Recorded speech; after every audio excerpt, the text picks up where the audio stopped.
Good evening, folks. We are here at the Wilson County Fair. We are in,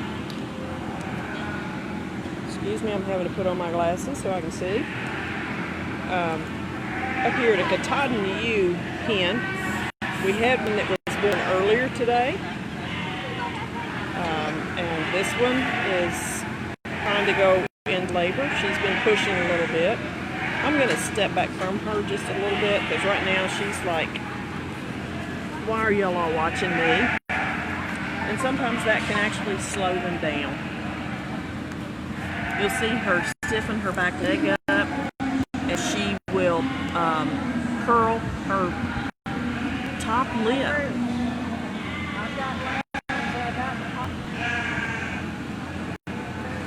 This shoe is owned by Debbie Jones at Indigo Farms.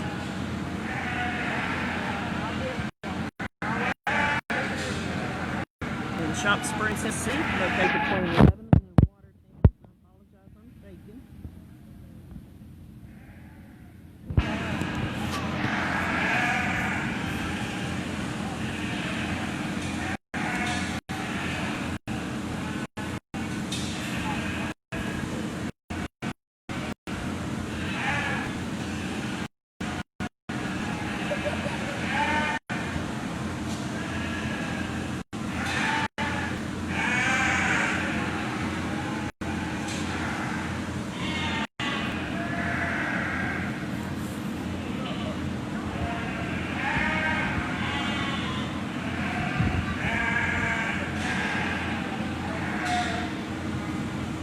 I want to thank all of our sponsors for allowing us to be able to bring this to you.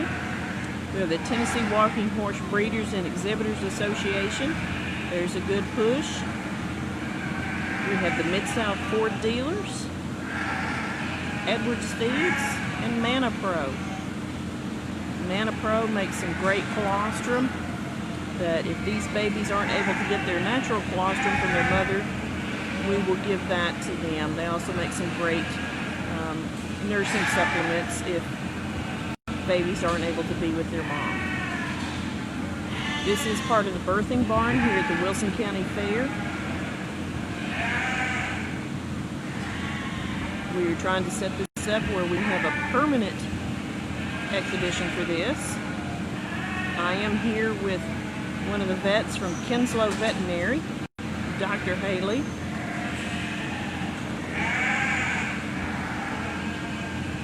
We have Dr. Jordan Pack with the pigs that are now delivering.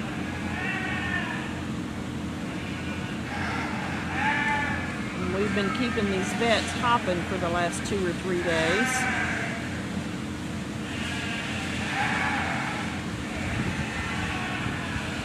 Last 2 nights we've been here till after midnight.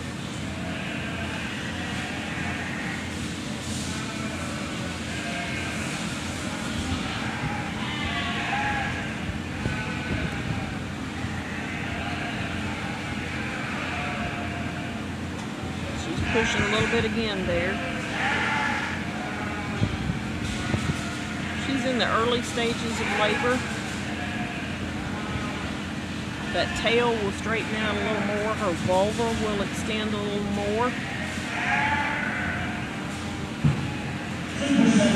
You'll see a bag of waters come out. Then hopefully we will see the lamb come out. Front legs first, and they kind of dive out like Superman with their head in between their front legs.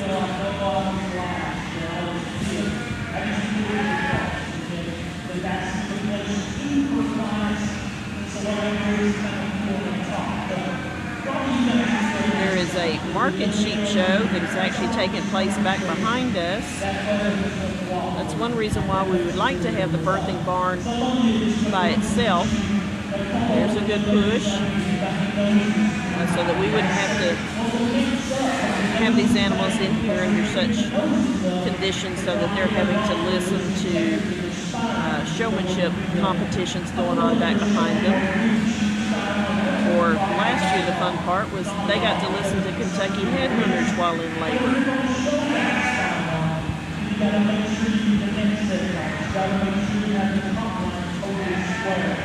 Some of you have got to get your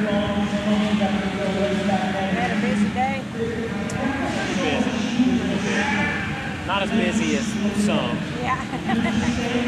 I actually was headed. I was going to go home because Dr. Pack was supposed to be over here tonight, and I was like, we're just going to stop by there just in case. Yeah, you missed the fun last night. I know. I was here till, well, I think I saw you last night too. I was only here till about 7 because he stayed, and I think he was here I till, missed you then. then we must have just, okay, I saw you. Well, yeah, I came in because I had gone to Jenny's. Right. How can you see if they're making any comments on this? They were asking if she was a first-time mom. I can't even see it. Oh, Well, that tells you click if on you... that. It's computer making it.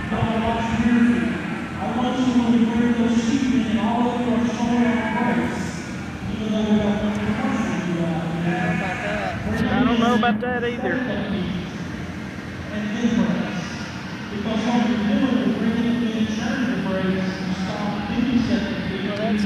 This is not a first-time mother. This is about her third or fourth time lambing, her fourth. Debbie, her owner, is here with me.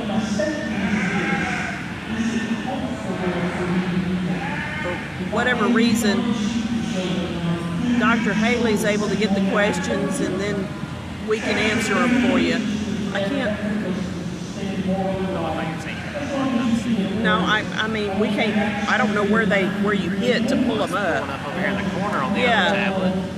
And that's usually what it does. But you want to go ask? I don't know if we can go ask Tim or. I was trying to follow him on my phone. Yeah, that gets to using up a lot of your data.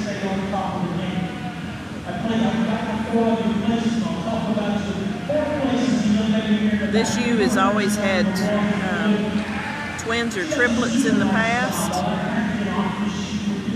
She's pretty good size now. I'd say she either has twins or a really big single. We actually prefer for them not to have a big single. It's harder to get them out, believe it or not. The smaller ones they're delivered easy.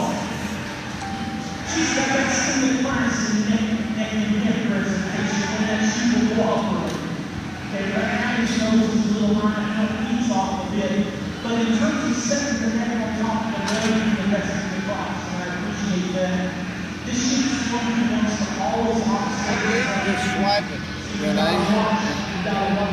There. It was that simple. That Good easy. job. So sorry. Okay, now we're able to see the questions.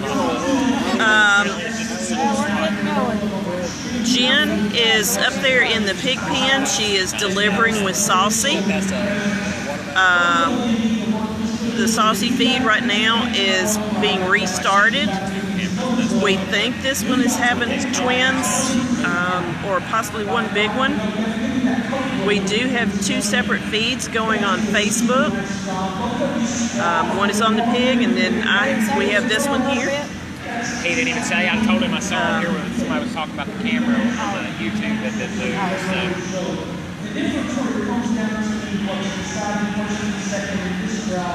I'd like to thank y'all for tuning in tonight. If you could make any donation, if at all possible, to the birthing barn.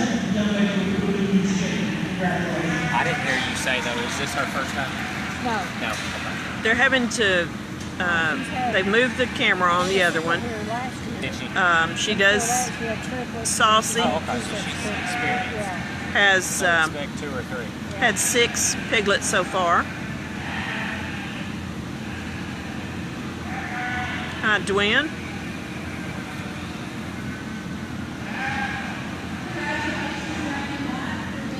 They will go back to Saucy. They have one going on Facebook with Saucy right now, but they also have the YouTube feed. I think they've got them both going. There's just 2 different feeds on Facebook. Saucy on for her. One is Saucy, and then the other one is this particular ewe. This is a Katahdin ewe. They are a hair sheep. They are named after the Katahdin Mountain in Maine. That is the tallest mountain that is in the Appalachian Mountain Range. A sheep's gestation period is average is 150 days, or about 5 months. This is an experienced mama, so we think once she gets into real active labor that it's going to go really quick. What is this mama's name, Debbie? 91. Her name is 91. They're having to reboot some of the feeds to get back onto Saucy. Just bear with us for just a minute. They still got her going on YouTube. Yeah, it's my understanding that they have her on YouTube. I'm going to move here for just a second. If you want to get back to see Saucy, you can tune in on YouTube. I'll get where I can hold this still.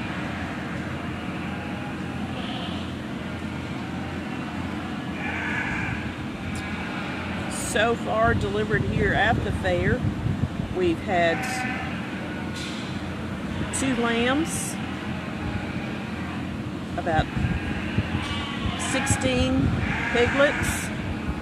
We've had a calf born here. We're waiting on a couple of llamas. We've had a couple of goats, waiting on several more.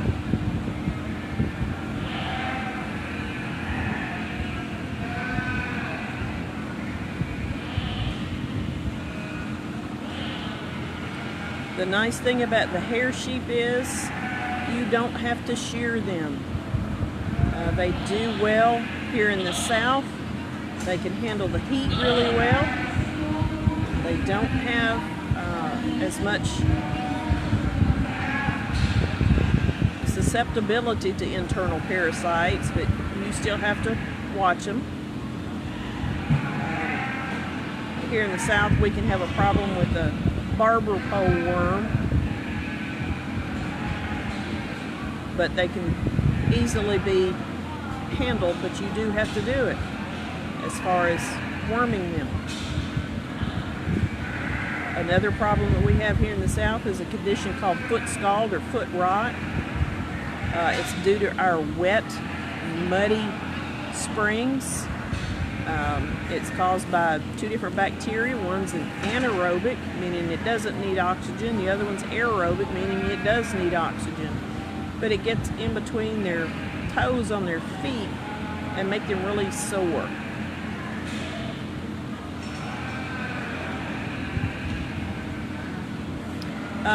Carol, I'm not sure that is exactly how Debbie does hers. There's a really good push as far as the first 2 numbers are the year, and she was the 91st sheep that year. Is that how you do yours? Well,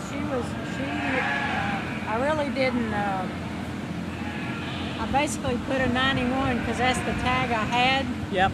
Now she has a scrapey tag on her too that's just 18, 16. That's not the year she was born. Typically is how I tag them. But I had to get a scrapey tag on her to get her off the farm. So that's just an arbitrary number that I have not repeated on anybody else. But Chelsea, our dates for the fair here are usually the 3rd week of August, but we run about 10 days. These animals, what they're predominantly used for, of course, is for meat. I also use mine to mow my yard.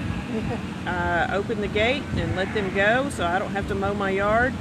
And mind you, they are not selective. They will strip your rose bushes before they will do anything else.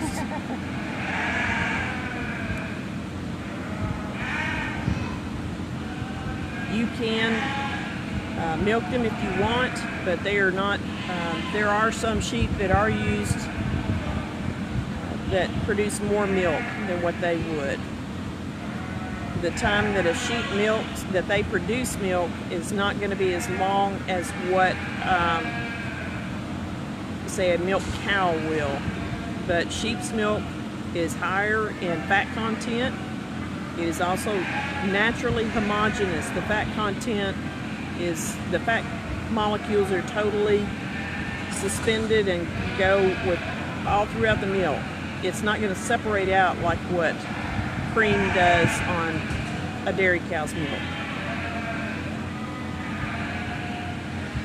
She is a beautiful girl. She's a very experienced mom, not expensive. We won't go into price on that. I would say to Debbie, she's probably priceless because she's had a couple of sets of triplets and twins. And she could be carrying twins or triplets here.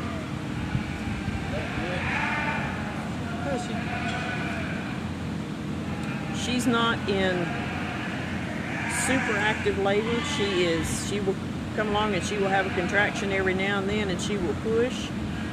But I would say when this girl goes, it's going to come hot and heavy and fast. Now there goes a hard push. You see that back leg stiffening up? Especially when they start curling their top lip. They'll roll that lip back.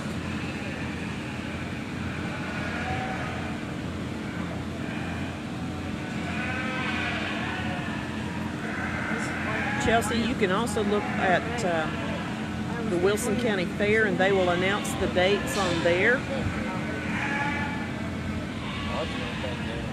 Sheep cheese is very good. I'll tell you another thing that is also very good that I love is sheep ice cream.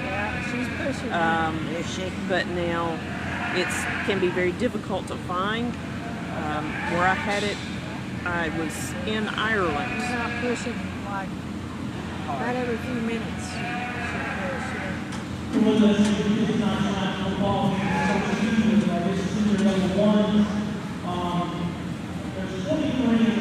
There goes another push. Looks like they're getting a little closer together. Yeah, they are. Dr. Haley, veterinarian from Kinslow Veterinary Clinic, is standing here with us. So should we need assistance, we have trained hands right here on board. She had that leg in before I left. I mean, it's huge when you put the leg back there. She's just put it this way. She's pretty miserable. Everyone here at the fair are volunteers. None of us do this for pay. But we're trying to teach about animal agriculture and about agriculture in general.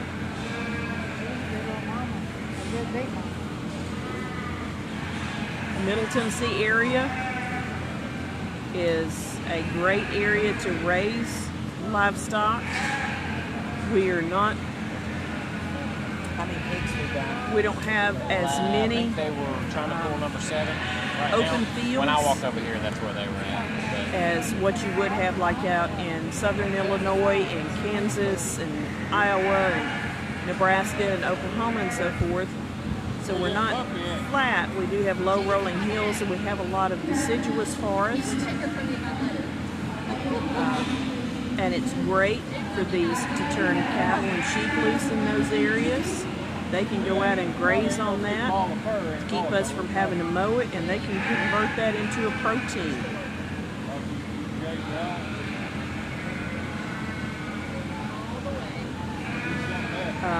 This is actually a Katahdin hair sheep.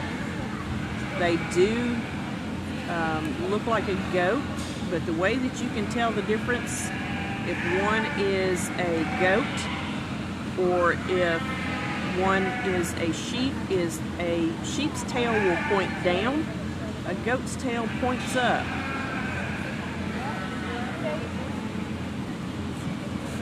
There goes another push. There's a good one. She may actually get up and get restless and turn around, and sometimes they'll nose around at the ground because especially if they've had a really good push, they're going, okay, where's that baby? Because they're kind of looking for it. It's not uncommon for them to paw the ground and do a little nesting. Now she's looking back at me, kind of giving me the stink eye here, going, why are you looking at my back end? I really don't appreciate that. I'd really like some privacy. If you see how her sides have kind of sunk in and dropped down. That's another way that you can tell if they're going into labor, because what is happening is that baby is getting in position. You notice her udder is really full. They will sack up before they deliver. I've had some of them start Fine right now. sacking up literally the morning that they deliver, but then I've had some of them too start sacking up about 3 weeks before they deliver. It just depends on the animal.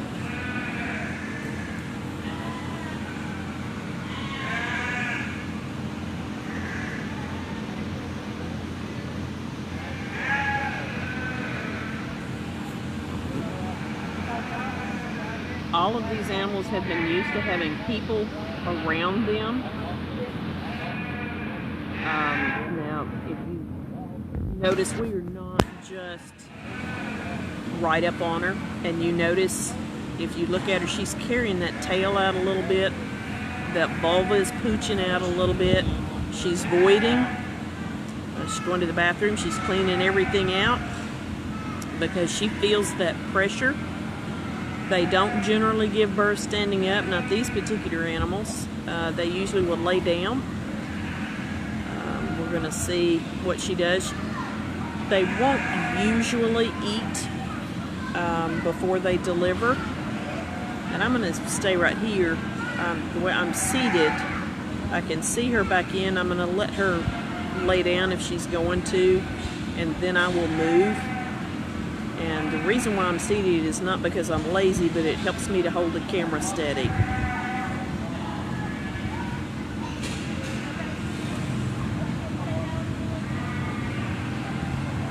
What's the most lambs you've delivered at one time? Same 5 on 3 leg. Wow. Was that out of a Katahdin or a wool sheet? Wool sheet. Who had that one? I don't remember. It was a client that came in. It's been a few years ago. Okay. I raise wool sheep. You have to shear them once a year. It doesn't hurt to shear them. The breed that I raise is called a polypay. The most I've had at one time has been 4. It's hard for them. She is about 4 years old, I believe. I think this is her 3rd or 4th set of I think she's had a couple sets of triplets. Yeah. And I think she said a set of twins. She's had a set of twins, a couple set of triplets. So I'm sure, not sure, but most likely she'll have at least twins. I would Yeah. say. You actually can influence, you can have some influence as to whether they have multiple births, depending on how you feed them before you turn the ram in. If you let them get, if you're not feeding them as much grain before you turn the ram in, then about a week before you turn the ram in, you can do what they call flush them by feeding them a lot of corn and grain.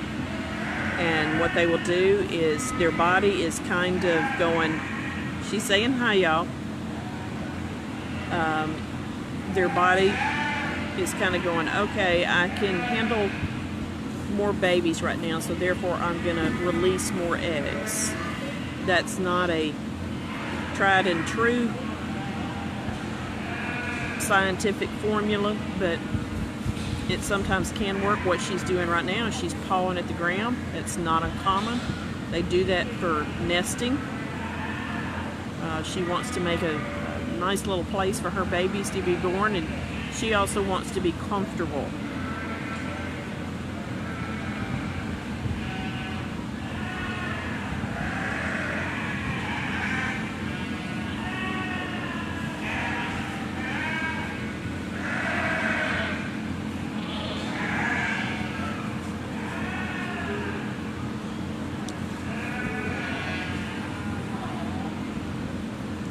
The polypays, they're a white-faced breed of sheep. They can breed out of season, and they will, you can have 3 sets of lambs in 2 years. I will not breed them before So I will breed them so that they can deliver when they are about 13 months old, so that they are mature enough to handle that. And then after that, for the next 2 years, I'll rotate them, and then I'll let them slow down and their body kind of catch up. I don't know if you can see her. She's kind of rolled her lip back just a little bit. So I think she's getting a little more active in the labor.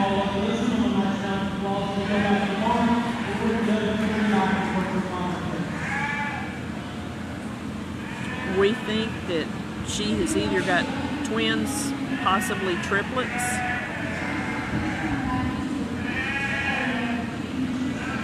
The people that are walking past, they are at least 4 feet away from her. They are not that close to her. And right now, honest to Pete, she is not paying attention to them. You can see there was a small child just ran past, and that child was probably about 10 or 12 feet away. But Debbie has grandchildren. All of these animals have been used to being out at Debbie's farm and being around children. There is a sheep show that's going on back behind us. She can't see that, of course, but she can hear it. But that is no different than the sounds that she would hear if she were at home in her own barn and in her own pasture.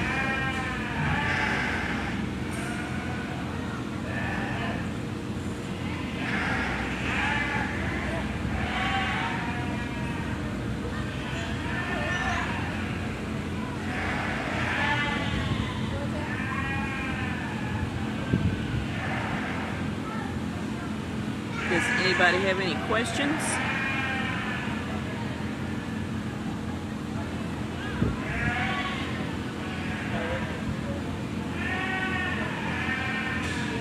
We are going to have a registered sheep show up here on Saturday. I actually have to help Mount Juliet Christian School. All of they're showing a lot of my polypay sheep, actually.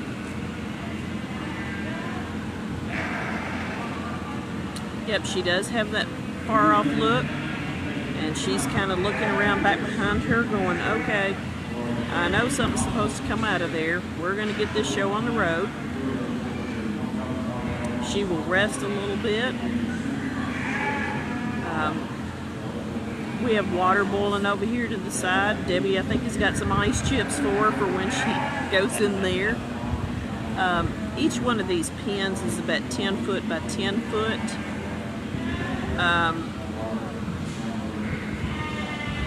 Margie generally giving birth, you know, they're used to doing this out in the wild. We don't give them epidurals or anything like what we do humans. Natural endorphins kick in, and it helps them through that process.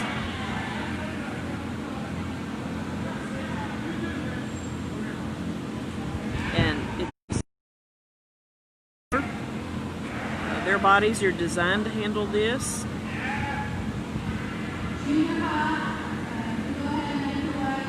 Does anybody have any questions for Dr. Haley? I think they were asking if she was in active labor and if it was painful. Okay. Of course, she is in active labor right now. She's having contractions that are not near as spaced out as they were when I walked over here about 15 minutes ago. She is in active labor. Her contractions are coming a lot more regular. I don't know what the ram looked like. The mom is, for the most part, her body is solid colored. Now she has a spot up around her neck and her head. Having triplets is common, actually. And like I said, I prefer them to have twins or triplets.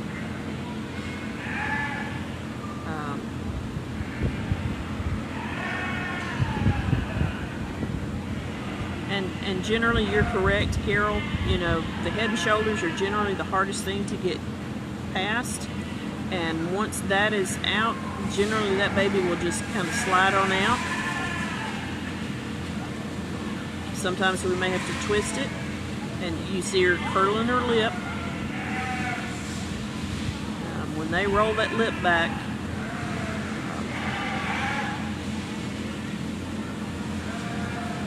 my husband said that I rolled my lip back and then I grabbed his and wrapped his around his head.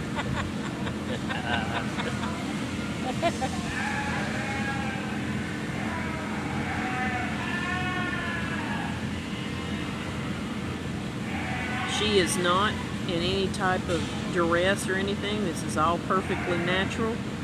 If she were in the mountains of Afghanistan or wherever, she would be fine.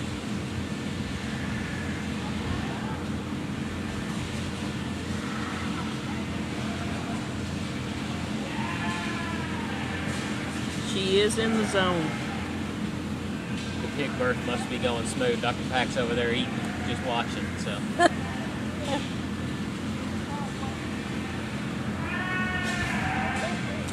There are no stupid questions here. You're more than welcome to answer them. We're trying to be good stewards of the earth as the Bible commands us. She just had a good push right there. We do take it very seriously about caring for these animals. It's not uncommon at all for her to get up and move around. She's carrying that tail out just a little bit farther. They get a little on the restless side.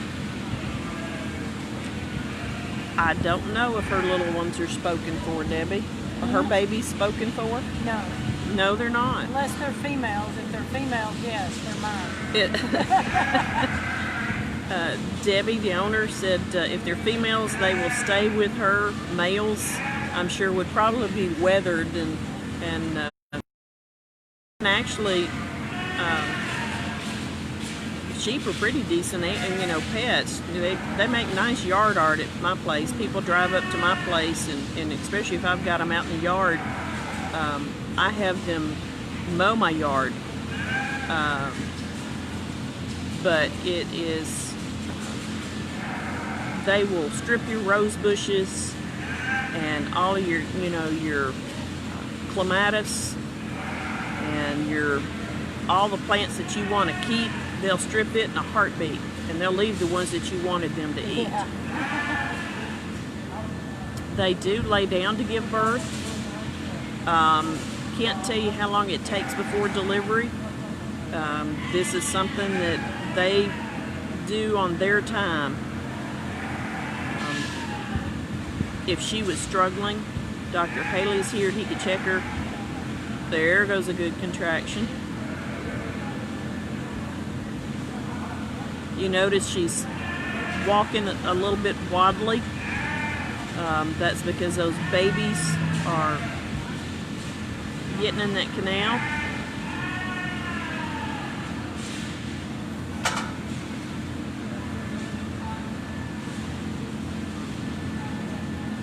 And of course she's going to turn the other way and going, okay, you don't need to be staring at my hoo-ha, that's mine.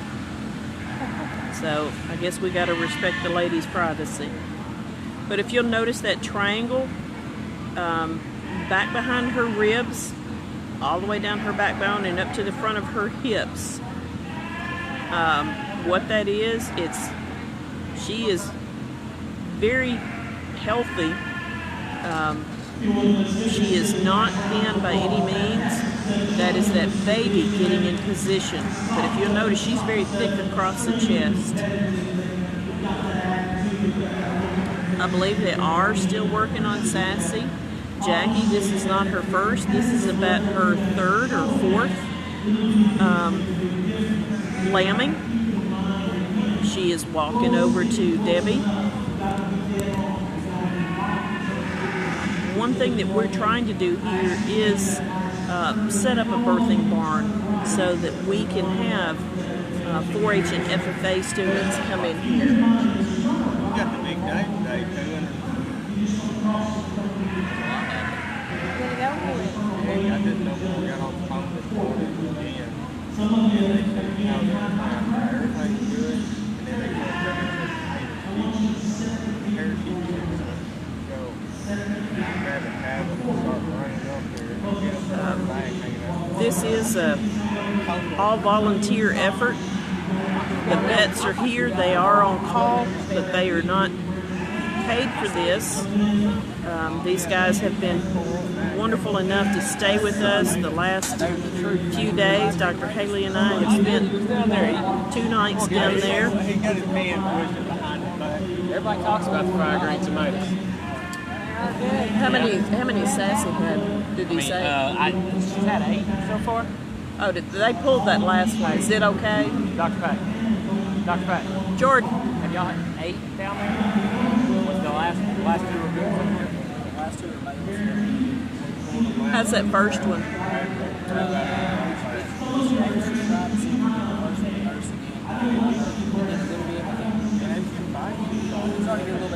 Good.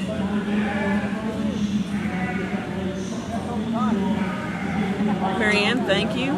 Dr. Pack, Jordan Pack, the vet who's been down there working with them, and you see her face right there? She's kind of straightening out a little bit. We may have to hang a sheet up here for her for a privacy screen.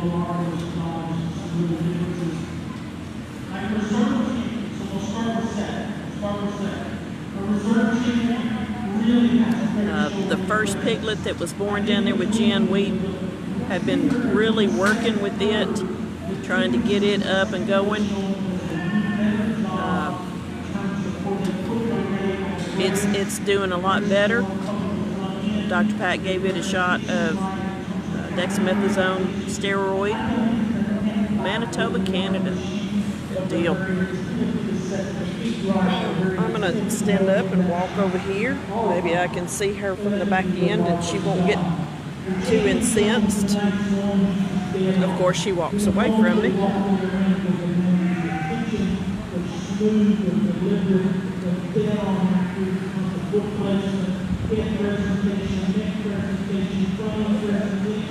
Good, I'm glad the first one's now feeding. She's trying to go to the bathroom again here, but the thing of it is and I believe she's got just a little bit maybe of bloody show. We may be losing the plug here. They will go to the bathroom a lot because that pressure is right there, and it's the same pressure as it is like if you do need to go to the bathroom.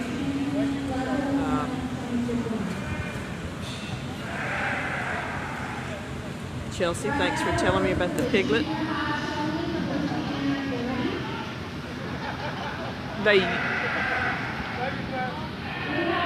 When they have twins or triplets in sheep, they go a lot quicker than what piglets do.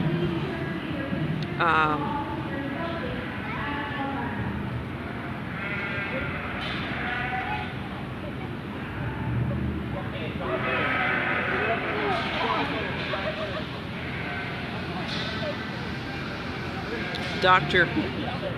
Haley is right there in the green shirt. He was just peeking his head over to look at the sheep to see maybe how she's progressing. Was there any bloody show? No. Okay. And what we're asking about is bloody show is basically they lose that plug. There's a plug of mucus in there, and it's like almost like petroleum jelly, Vaseline mixed with Jello, and a little bit on the runny side, almost like a big honking water snot. But they will lose that, and usually there'll be a little bit of blood with that, and they call that the bloody show. They lose that plug just before they start. That's where their cervix is dilating so much so that the baby can come down into the birth canal.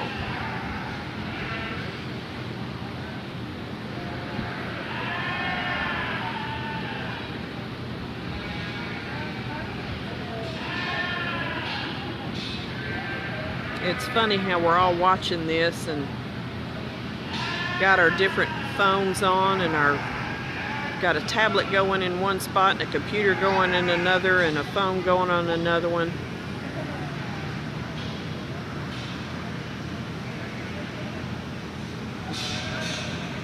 she is okay. Like I said, those folks are back from her about 4 or 5 feet. She's more worried about me standing here in the corner because I'm not closer to her, but she's like, okay, you're talking, hush. And she's like, if you're gonna stare at my hoo-ha, I'm gonna put it over in the corner.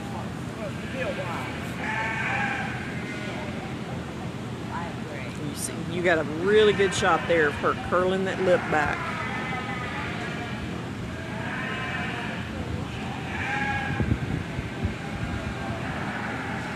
Sassy is actually Snazzy and Saucy's mom. Saucy and Snazzy and Gabby were all delivered at the fair here last year. And Saucy and Snazzy are Sassy's babies.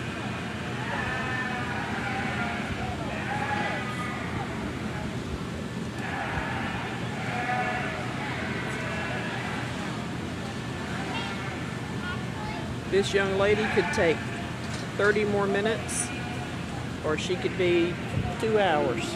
That's exactly right. You never know. I have had, at times, had to stop Christmas to go out, run outside, and go deliver lambs.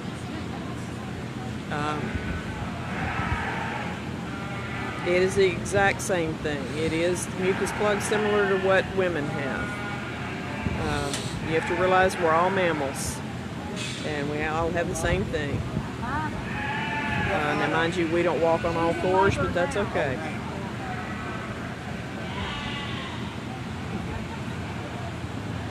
She'll push a little bit and she'll quit. I'm going to take you over here to one that was born earlier today. Mom is laying down, and there's a little fluffy white baby right there.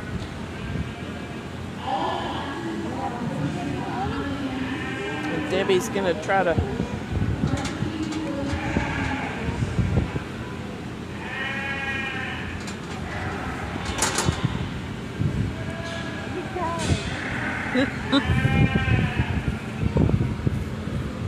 see if I can make him come over here. There we go. They are very soft.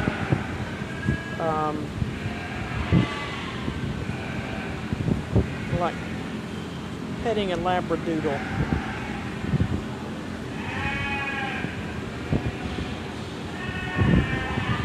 Now, if you notice that Mom is just looking at Debbie, and she's like, okay, what are you doing? But Mom wasn't stressed. Mom wasn't jumping up and calling to her baby and getting upset about Debbie doing anything with it. Now, she will smell it and go, okay, are you mine? Now, I think there may be a little bit of a thunderstorm, just a little pop-up shower trying to move in. And that is one thing that will certainly make them go into labor and speed up their labor. Move back over here.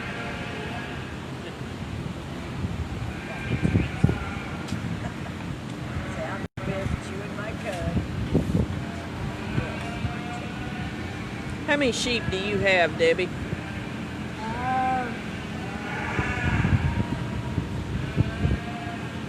I'm probably sitting at about 25 right now. We did sale last week, so Debbie says she has 25 mama ewes. Now, of course, with them being pregnant, that can increase pretty quick. When I had all of my sheep, at one point in time, I was up to 140 ewes, and I had turned my ram in, and they were all in one big pen. We went out there one night as a cold front was moving through. I had 14 ewes going into labor all at the same time. And I remember telling my oldest daughter, honey pig's over there by the fence, and she's in labor. She's already had twins. I think she's having triplets. Go grab her. And my daughter looked around and saw these sheep everywhere that were popping out everywhere, and they all look the same. They're all white faces. All their mamas white. You couldn't tell who belonged to who, and everybody was screaming. And I remember my oldest daughter almost crying and going, "Mama, make them stop." But we spent the next several hours out there trying to sort out who was who. But the mamas know, they can smell them. And the babies get to know their mama's voice. What tell you? I didn't have mine during my child during a tornado warning. I did have my second child after a hurricane had come through. It had weakened down to a tropical depression, and I had her first pain to delivery in less than 4 hours. The polypay sheep are a wool sheep. They are not hard to shear. It's no different basically than you getting a haircut. Some people do the New Zealand method where they hold them with their legs and they'll shear them. Some people put them up on a stand. Sorry, I think I might have the mic covered. Apologize. Easy to do.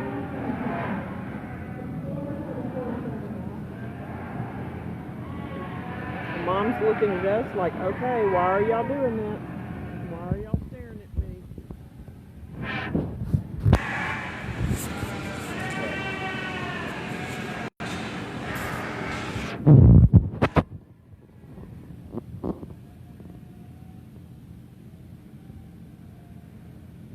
Hopefully y'all can hear me now. I don't think I have it covered now.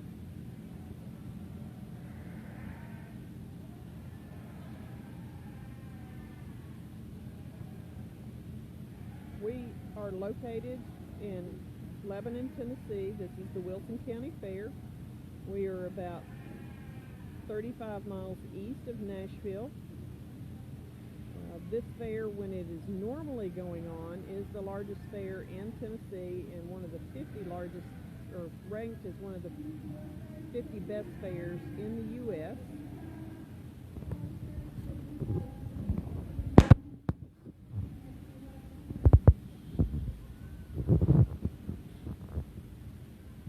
We are trying to, it could be that we're getting some interference in here.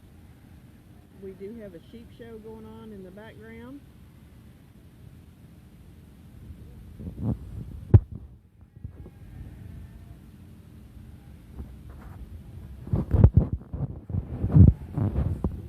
knew where the speaker was on this thing.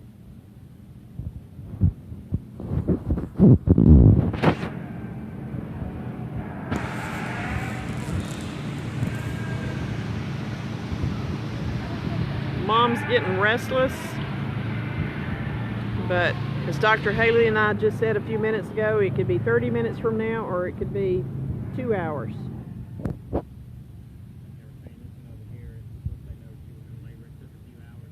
Yeah.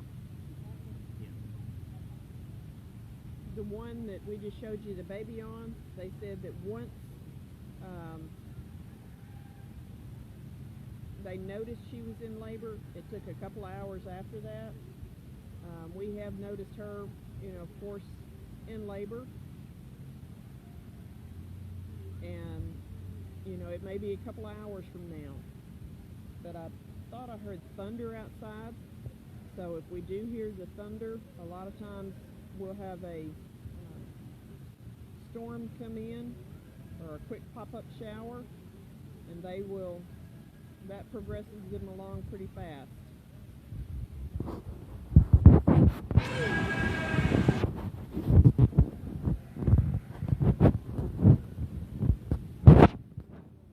No, this particular sheep does not belong to me. This is a hair sheep. This belongs to Debbie Joins.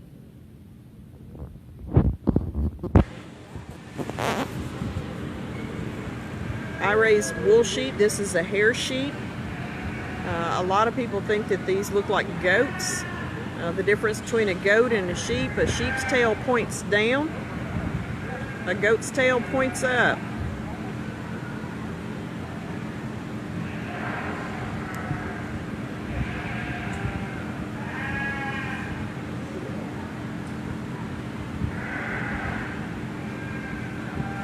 I don't have the mic covered. I'm not sure what's going on.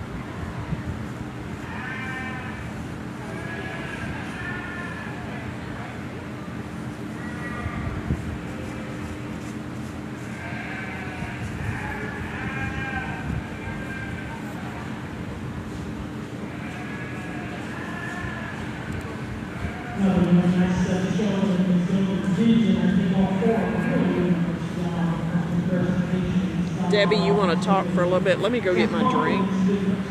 I don't know how they turned the volume up on this. They were saying they couldn't hear me. I was talking the same volume as I was before.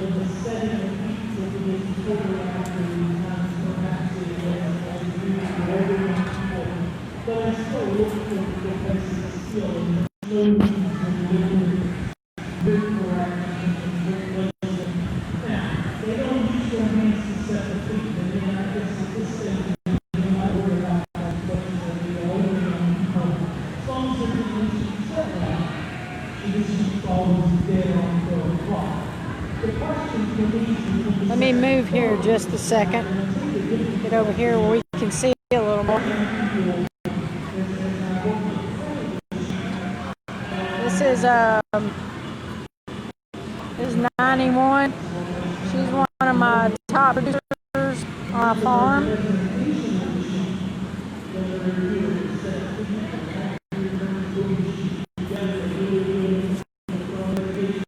She's starting to really get restless now, so I'd say the pressure is certainly increasing.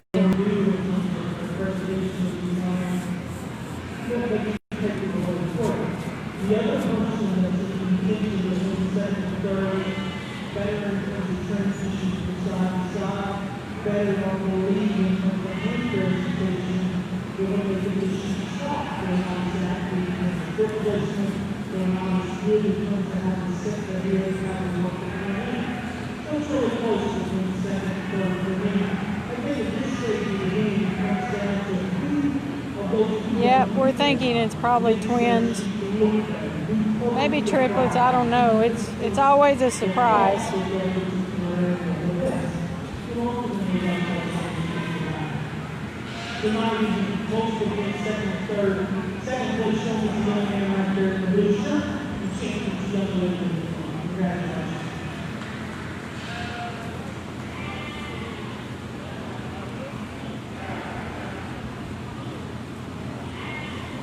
She's getting increasingly agitated, so we're going pretty good. She will, once she has her first lamb, the other will go fairly quickly.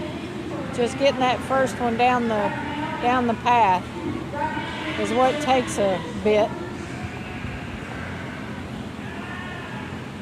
Most of the time I don't get to experience this because I'll go out in the morning or in the evening and I find the lamb. So this is a joy for me as well as a shepherd to be able to watch birth.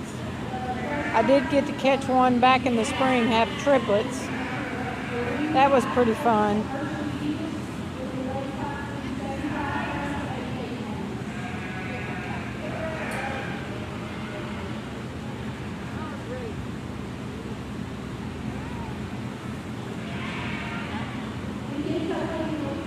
'91 had a lamb here last year at the birthing barn. Let me get to where I can hold this still for you. Bear with me just a minute. Let's see, where's she at? I apologize for the motion. Just give me just a second and I'll try to get it steadied up here. She wants to go opposite corner every time you get situated. Yeah, every time I get situated, she goes to the, hi Glenda. Every time she gets situated, or I get still, then she goes to the opposite direction. So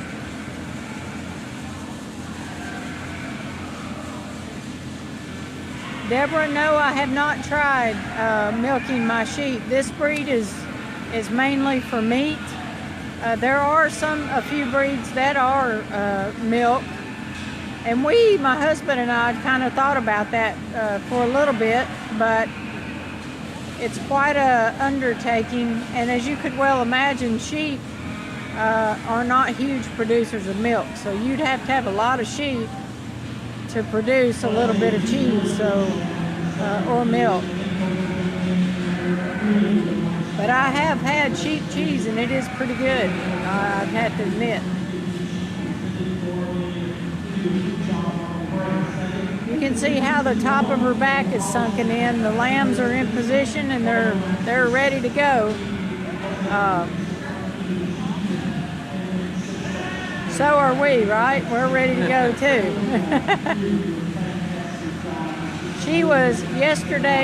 Today is 149 days. And so she's right on the average of lambs. I had twins born this morning, had this single this morning as well, and then now her today. Her name is 91. She does not have a name other than her number.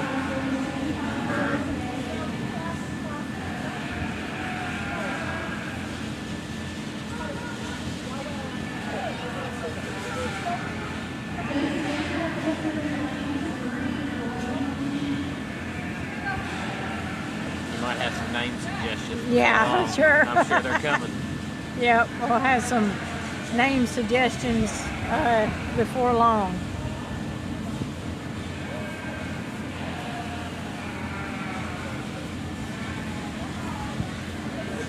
I have watched this ewe have lambs before, especially when she had her triplets.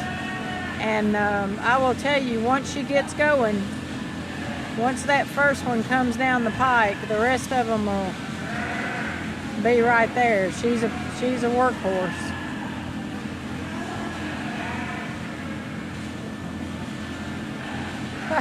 Madonna, yeah. The only thing is, she's so used to me calling her 91. She might have some confusion there.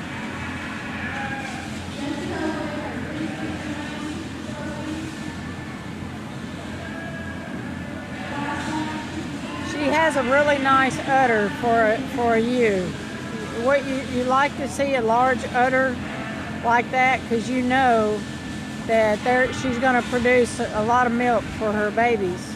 And no lumps and bumps. Yeah, no lumps or bumps or knots or anything. And she has the triplets she had, she raised all three of them herself. The ironic thing there is that she only has 2 teats. So sometimes they figure it out. They take turns.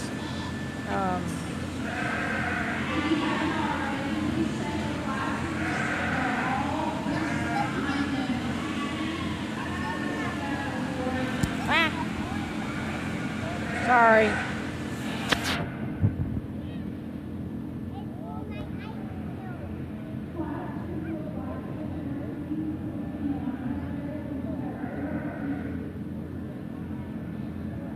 Okay, Angela, I have a question for you. Not pig or sheep related.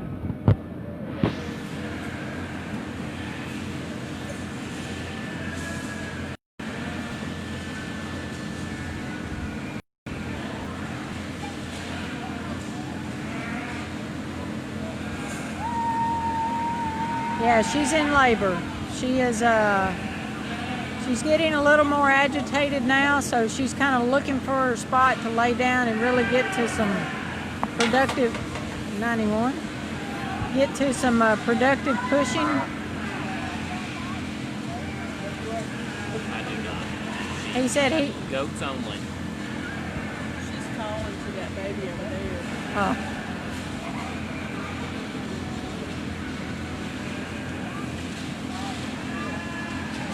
You see her tail is starting to stick out straight. So she's getting increasing pressure.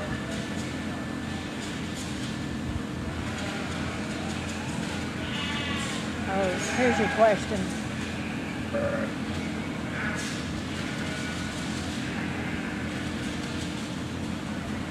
Sometimes it just works out that way. You'll see large dogs only have one, and at a time. But I agree, that is atypical. As a general rule, they're going to have 5 or more.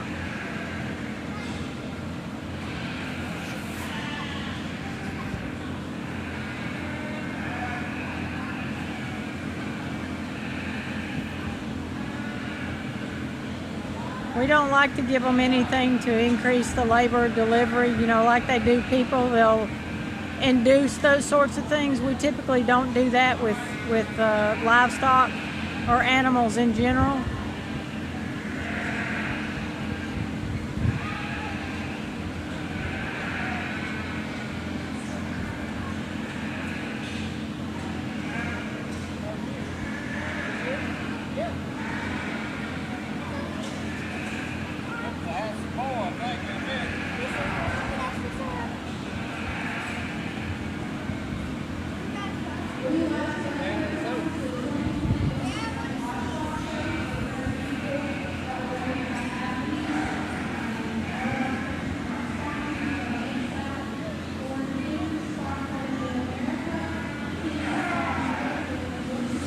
She's really getting aggravated now. Hey, this got me some shook up. I'm gonna go get some ice cream. You want some? Okay, no.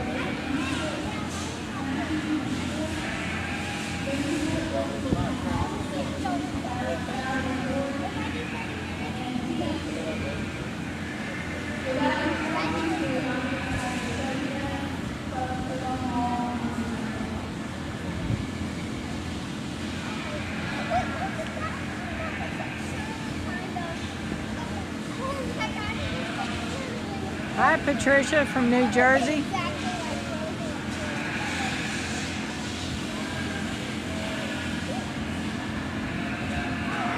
'91 is contemplating.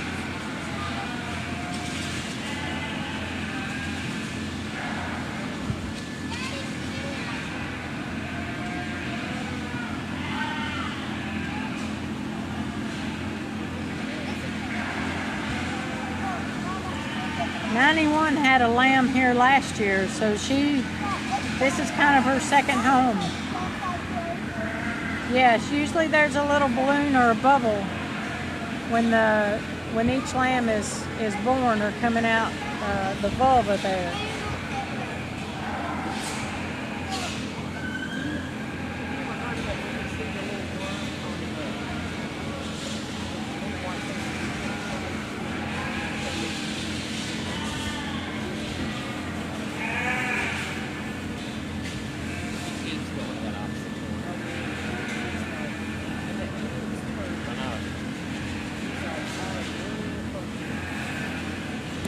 Okay, I'm sorry. I'm shaking and hey, that's about to come unplugged.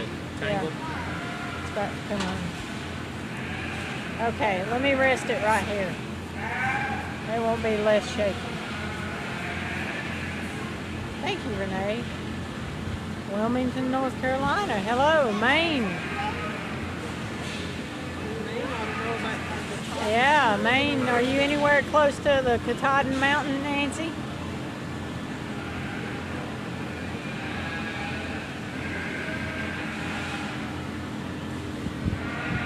I think the pigs are on another feed. On Facebook, it's another feed.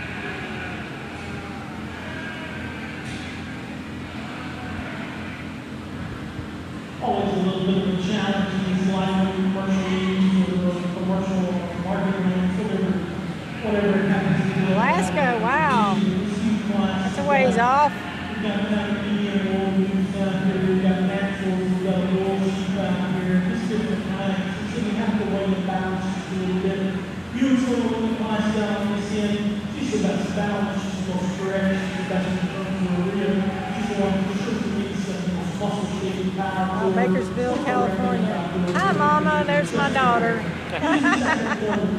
Hi, sweetheart.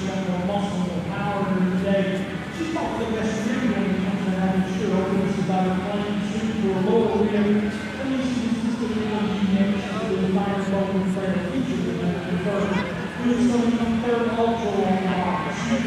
goes her lip curling. Hi, Montana, Oklahoma City.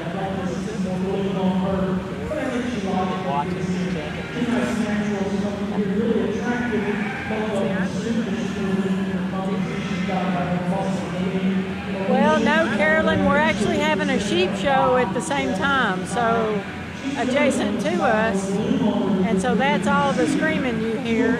Now, there are pigs being born right now as well. That'd be a lot of work if all these sheep were having babies. Oh, yeah, that would be a lot of work.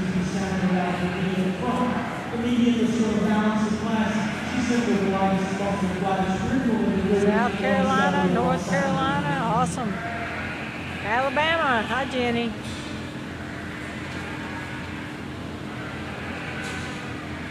This is 91. She's putting a show on for us. If you've never seen lambs born, it's pretty miraculous. Actually, any kind of animals, but the neat thing is, you know, even myself, I hardly ever get to catch this moment. They usually are out in the barn now. If I have a ewe that I think is going to have a bunch of lambs or something, I may stay up with them, but most of the time I don't. So this is a fun thing for me too.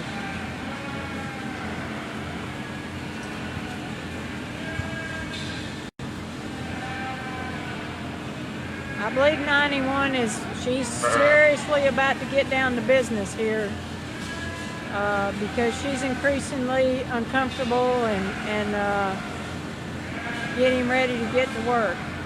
Now I will tell you, she's in better shape than she'd be sitting in my pasture, because if she was at home, she'd be having to worry about the guardian dog aggravating her, and about all the other sheep watching her, and about buzzards and coyotes and all kinds of things trying to take her lambs. So she's in the safest place ever.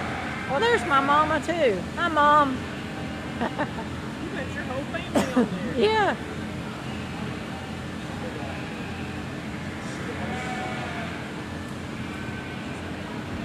You're welcome, Nancy. We're glad to be able to do this.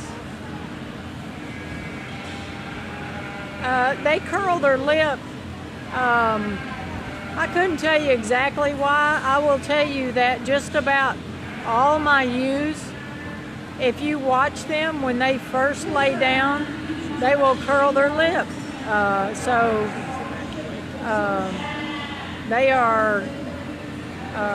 They do that sometimes as a response to pain. So,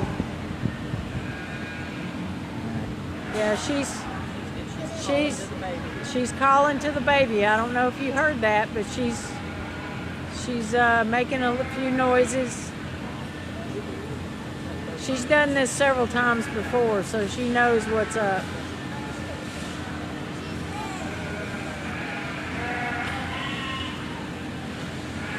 You want to pitch hit a minute? My shoulder's getting sore. My shoulders are getting tired. I'm going to hand it off to Renee. She's another shepherd. I'm going to let my arms have a rest here. It's kind of hard to... Sorry, folks, I'm moving the screen around. Debbie and I are trying to swap off.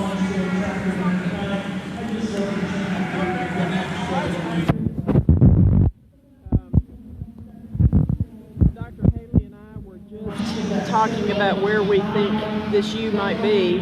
I'm saying about 30-45 minutes, but it's hard to say. She is not my ewe, but she is certainly pacing the grounds a lot, and she's digging and pawing. When she's laying down very gingerly.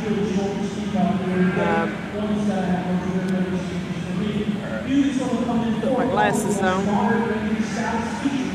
It does not distract them.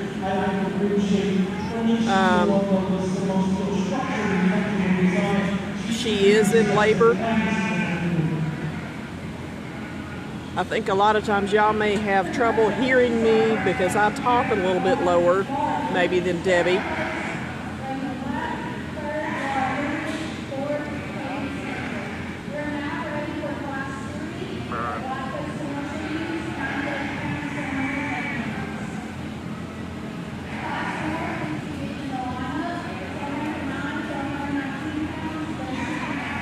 Mom, you'll hear her calling, and what they're doing is they know that they're in labor. They know that they're getting ready to have a baby, and they may have a real hard pain, and they're going, okay, yes, we could get in the pen with her if we needed to, but you hear her calling to that baby. She knows she's getting ready to have a lamb. There is a lamb across the way from her that was born this morning.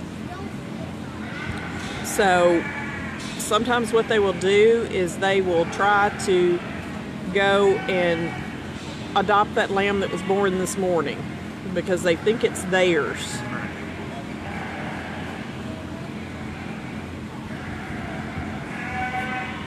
I'm not sure that we need any more Leanna and LaDonnas in this world for use. We won't go in there with her unless she needs help. For the most part, they know what they're doing. She is rolling that lip back.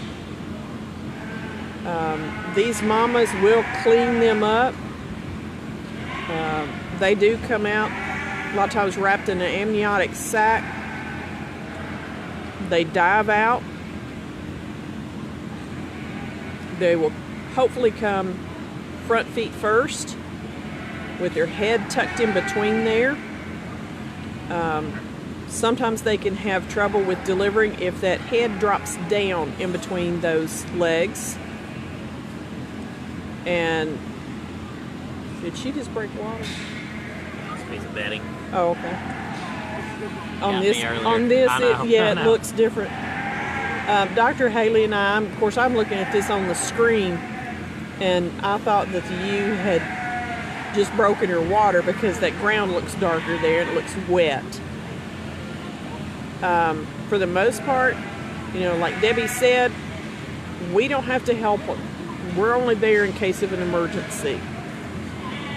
Sometimes their head will drop down below. It's almost like holding your arm straight up and you putting your chin on your chest, and then they'll hit that pubic bone, and they can get stuck that way. What we have to do is we have to push them back in a little bit, and we have to insert our hand in there and reach in there and push them back a little bit, and we have to bring that chin up, and then they'll come on out like they're supposed to. I think she's going to have twins, possibly triplets. She has had twins and triplets in the past. If it's a single, it's going to be a big one. Awful big. Yeah, it's going to be really big. I'm going to say that, and believe it or not, their udder also helps you, their udder will, depending on the ram, it's also getting ready for both of them, or for how many that they're going to have. Their body kind of knows how much milk they need to produce. She's getting real restless. She is, this particular ewe, number 91, Debbie took her water out of there, not because she doesn't want the mama to have any water, but they don't usually eat or drink during this time. But the reason why Debbie took it out of there is to help keep the pen clean, and so that mama's not bumping into it when she goes to lay down and everything. This ewe is about 4 years old. This is not her first rodeo. This is not even her first rodeo here at the Wilson County Fair. She delivered here last year. If you notice just then, she's voiding, she's urinating, and what she's doing is she's making more room because she's got a lot of pressure back there in that back area. She was defecating earlier. She's just trying to clean all that out.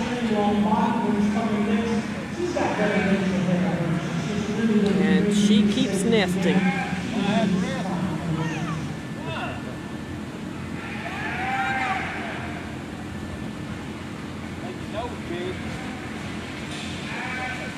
They carry their babies for 5 months.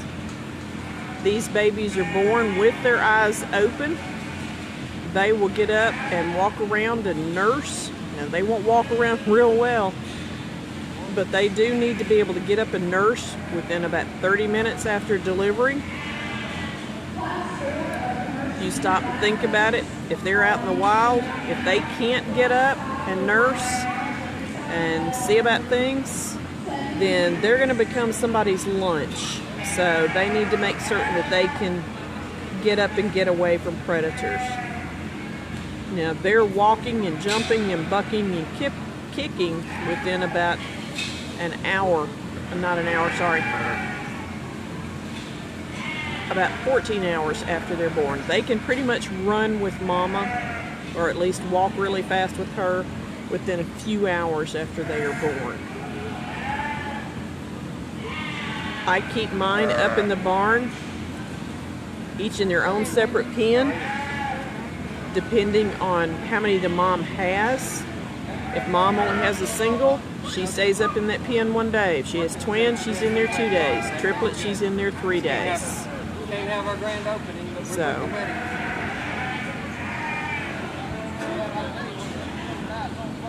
Thank you very much. Appreciate it. again, she's calling to that baby.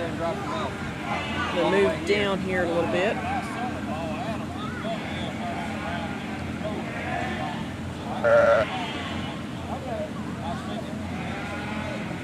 There is of course, part of it too is what she's hearing is these other sheep, but she can also see that lamb that was born this morning, and so that's kind of getting her a little discombobulated, but I have seen them numerous times try to confiscate another ewe's lambs when they're in labor.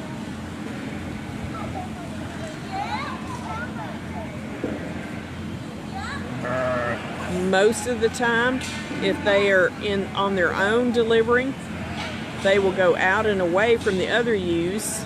And again, she's voiding again.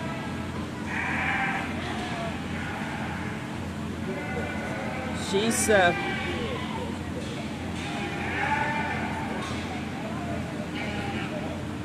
no, 3 days she is nursing. I give them the triplets the 3 days together in that separate pen with mom so that they can figure each other out. They get more time together there, more time to bond, more time to figure each other out.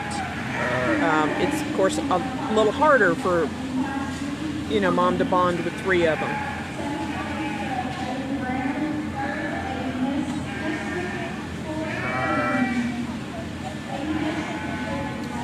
We're looking for her to lose her plug.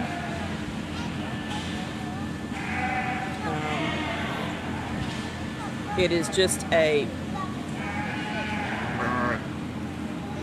large wad of mucus that is in the opening to the cervix coming out into the birth canal.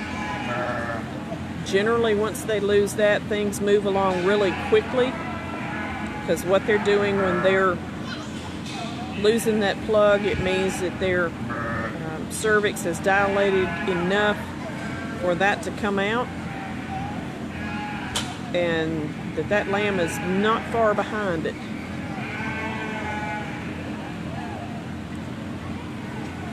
That vulva's pooching a little more too, or is it me? Is her vulva pooching a little more, or was that just me seeing something?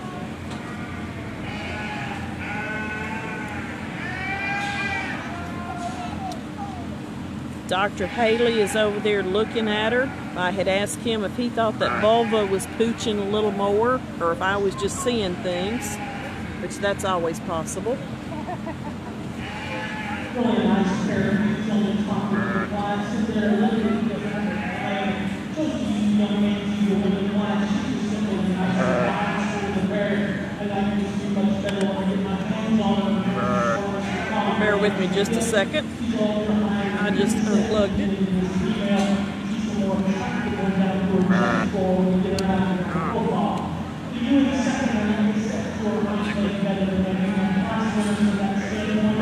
Dr. Haley also works on electrical equipment.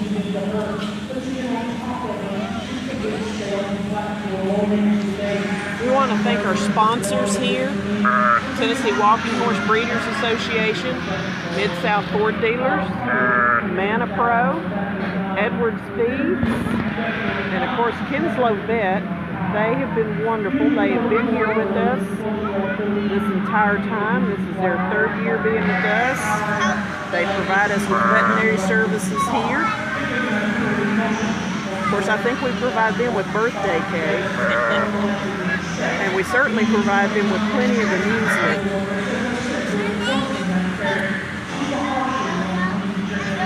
Dr. Haley and I stayed up here the other night till about 12:15, waiting on a pig to start delivering. No, the thing under her tail is not her sac, that is her vulva. She hasn't passed that water bag just yet. She does have a nice udder. She can't get comfortable. Most women probably remember all this when we used to nest right before we delivered. And she's getting real agitated. She's nesting. For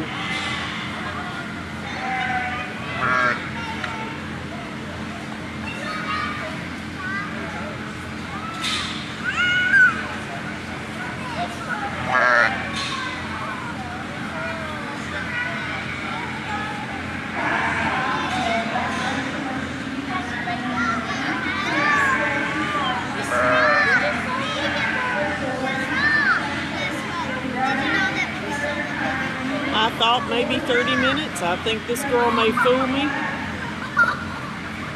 Like I said, it could be anywhere from 30 minutes to 3 hours. I don't think it's going to be that long because she is really highly agitated. We don't want to interfere with her any more than we have to as far as us checking her or something, but if we do think that maybe there's something going on, we certainly will.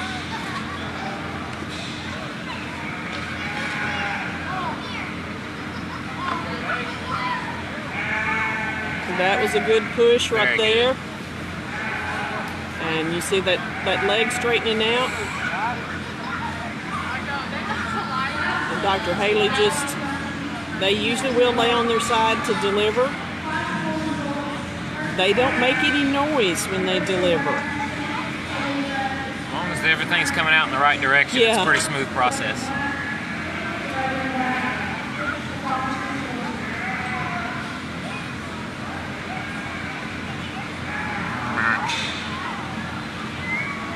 I'm glad to hear that Jen's up there having success with her It looked pigs. like they just had another one. I saw them she said, one of them on here said it was a girl. They don't usually stand to deliver. They usually are laying down when they deliver.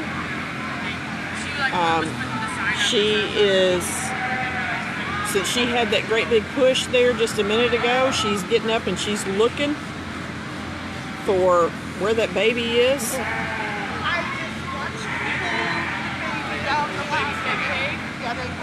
Yep, sounds like Saucy is now going to be the main show. This ewe really and truly is not paying attention to anything else going on around her. She absolutely is in her zone.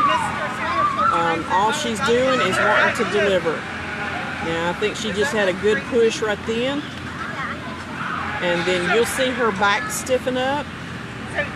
Her leg that she is not laying on will usually stiffen up and it'll kind of push towards the back. They will curl their top lip.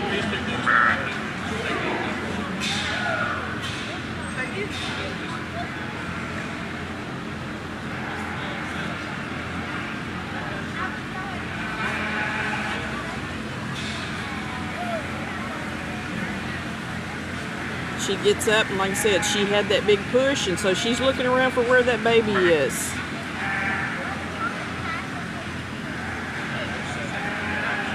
And And so she's going to make her bed again.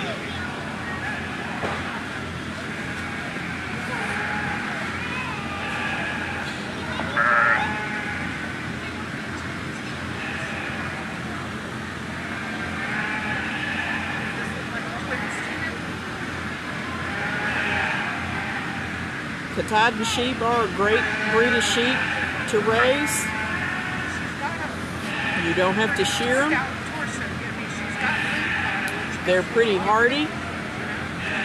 They'll almost always lamb on their own, and like Debbie said, these are her sheep, and she very rarely gets to see them deliver because most of the time they take care of this on their own.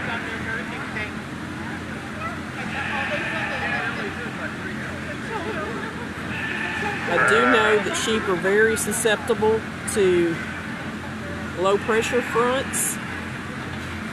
My sheep always lambed generally in the winter, and so anytime we had a low pressure system come through, a cold front, something like that, they would go into labor, and it never failed. They would do it on the coldest night of the year. And there have been many a times I've been out there sleeping in the barn, and I remember one year it was -2 that night, and I had a sleeping bag out there, and I was sleeping on the hay wagon. And this ewe decided she wanted to lamb outside the barn. I had to get up and go grab that wet first lamb and try to get Mom up to the barn before she had the second and third one. And then I had to work with that first lamb. It was so wet and so cold that its ears were frozen. I took it and stuck it in my sleeping bag while I worked and delivered the other two. And then came back and got that one, got her warmed up and put her on Mom and let her nurse.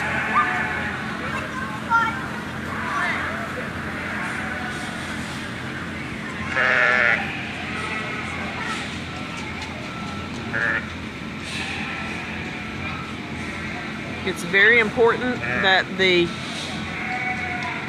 babies get colostrum within about the first couple of hours after they're born. They pretty much have to get it within 24 to 36 hours after they're born. And what colostrum is that mother's first milk.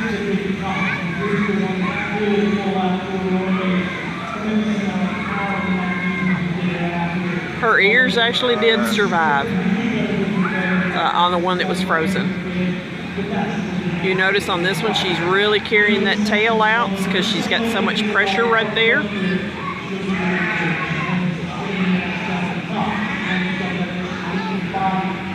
I'm glad Saucy is doing well. She's had all of them. I don't think that they've lost any of them. I'm not certain.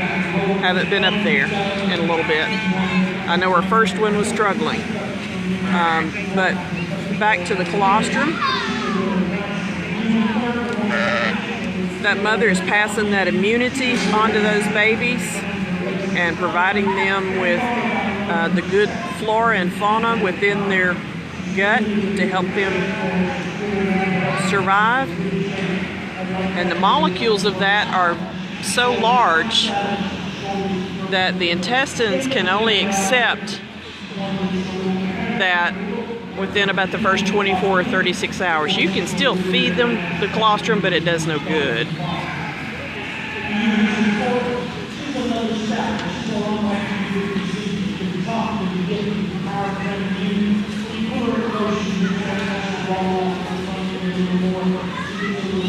Great if she'd stayed just like that.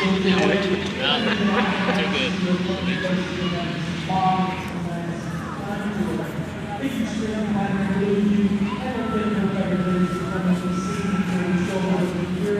Yeah, Saucy's first piglet was really struggled. She came out as part of a twin, two of them both in one sack. And she was really struggling. We were having to literally do resuscitations on her as far as blowing at her. And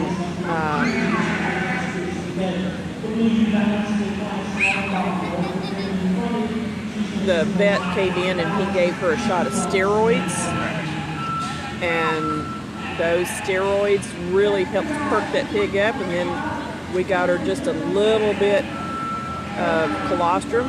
Hey, Miss Michelle, haven't seen you in a while. Hope school's doing good. I'm glad to hear that the babies are all with their mama and doing well. Yes, Chrissy, colostrum, you know, is exactly the same. It is incredibly important.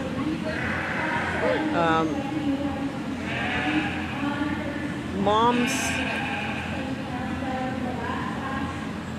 I don't want my ewes to deliver before they're about 13 months old. They carry for 150 days or 5 months.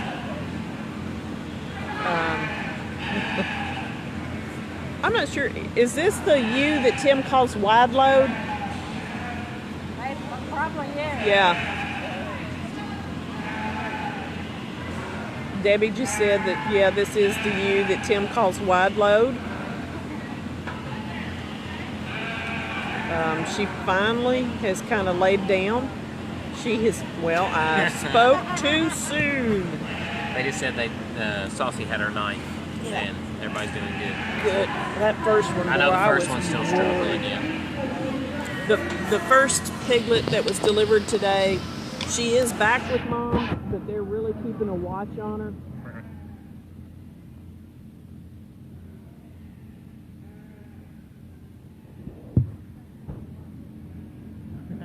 They are. See the alpaca watch. I'm gonna do a shot up here and see if I can get around this. Hey, the alpacas are peeking their heads up over their fence and they're watching.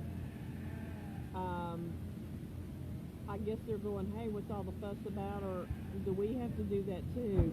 Actually, the alpacas are pregnant.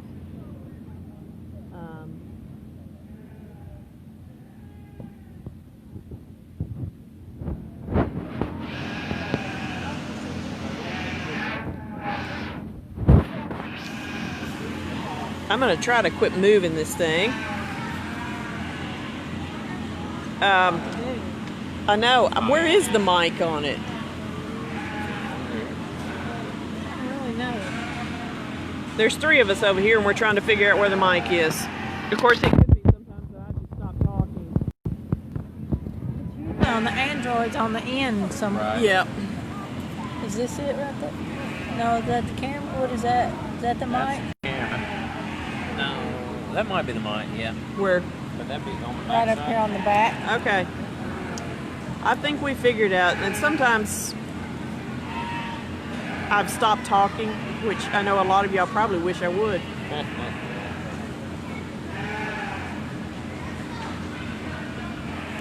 Do y'all have any questions for the vet? Dr. Haley is here with us. Yeah, I found the mic.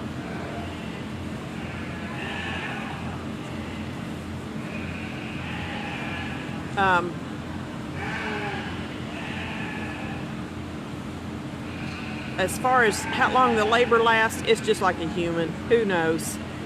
It could be, like we said, 30 minutes or 3 hours. I don't think it's going to be 3 hours with this girl. She is really restless.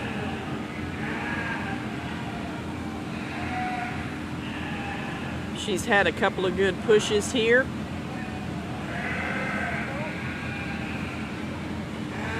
This is not a first time mama. No, Diana, he is not married. However, I do think he's dating very seriously. If he wasn't dating seriously, I'd introduce my daughter to him. That way I could get cheap vet service.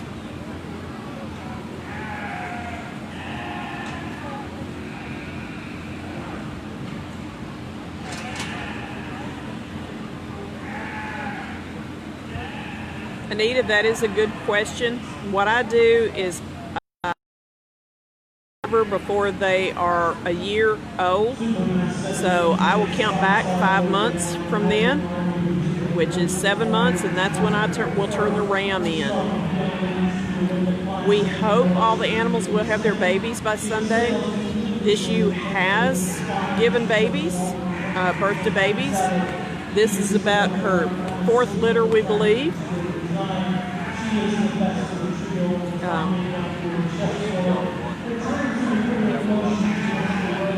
If she doesn't progress, and she looks like she's struggling, I do see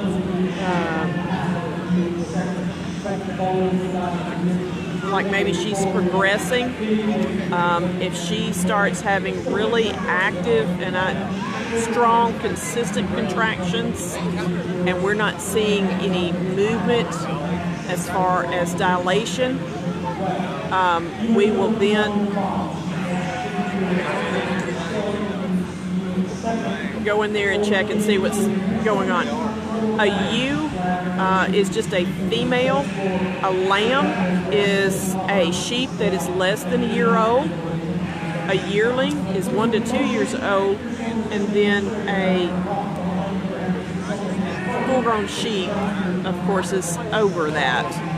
A ewe is a female. A male is a buck or a ram, usually called rams in sheep. Some people call them bucks. If they are weathered, which means that they are a neutered male, of course they're called a wether.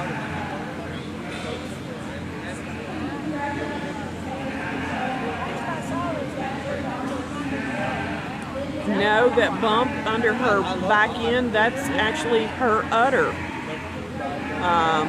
or her milk bag. She has 2 teats on that.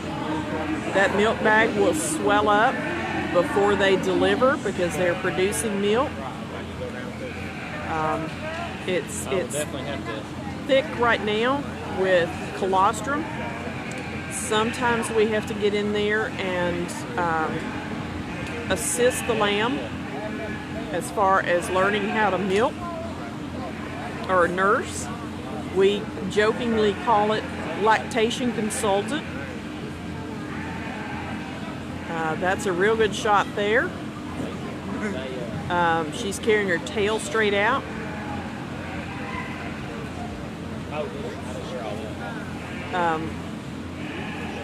All mammals produce milk, of course.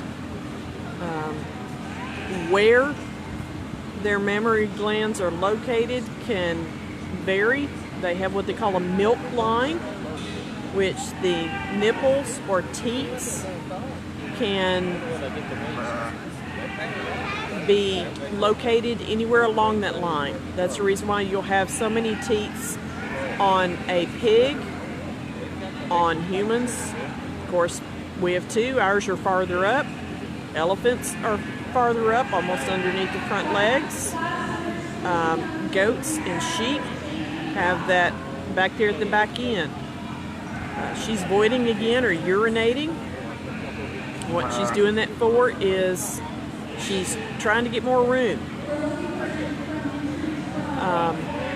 They have milk plugs that can actually be up in the teat. Sometimes we have to do what we call strip that out.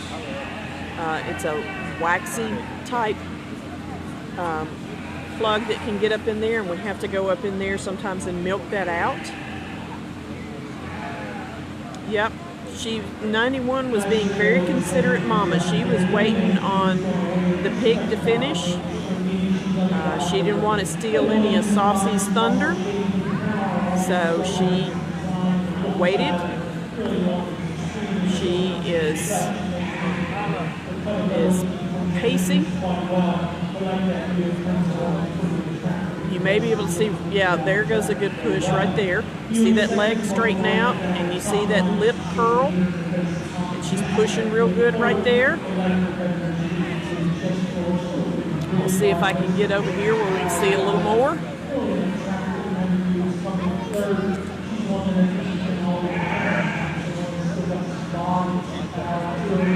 She had a couple of real good pushes and contractions there.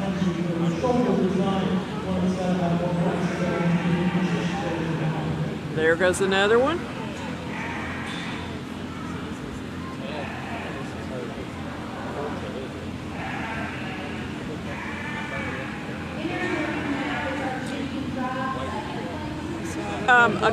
A couple of the pigs have come out breech. That's kind of not uncommon with them. The problem is with the pigs when they do that. The problem is with pigs coming out breech is their hooves can actually cut their amniotic sac. At one point in time, Cindy, I had 140 ewes and all their babies. And the particular breed of sheep that I raise, they almost always have twins or more.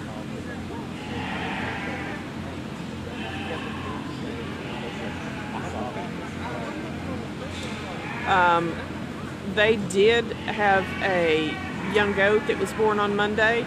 She will deliver laying down.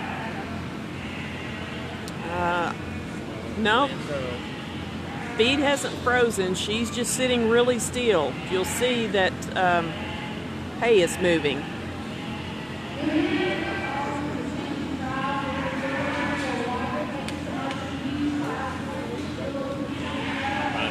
Yeah, we'll let you know. No, Sheila, we're not sick. Thank you. Are these people sick? We actually take very good care of our animals. It's very important to us that they are well cared for. Good. She passed a little bit of discharge. So we are getting closer and closer and closer. Now she's basically smelling that discharge and going, okay, here we go. Show's about to start.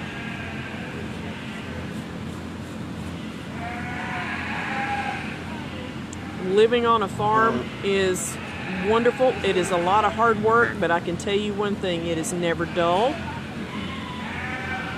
You will never go hungry, and you will learn something every single day. And there is nothing that will keep you humble, any more humble than living on a farm.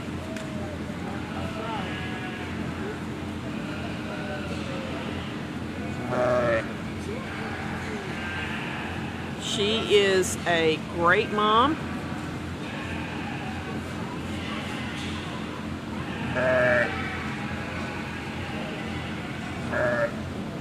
The ewe and the little kid that were born on Monday, they are fine.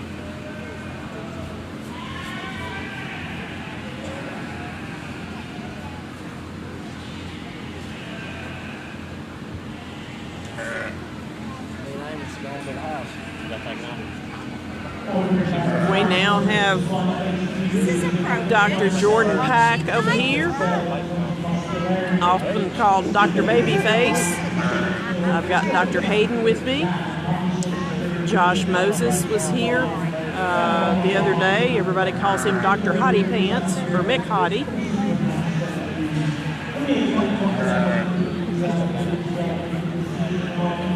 She hasn't had her lamb just yet. She is working on it.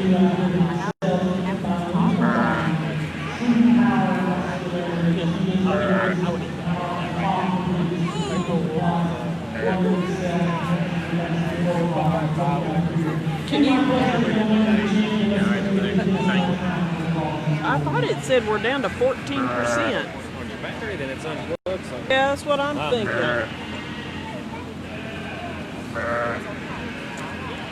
Bear with us just a second, folks. We got to figure out where our battery's unplugged. I'm trying to move so that we can stay going here.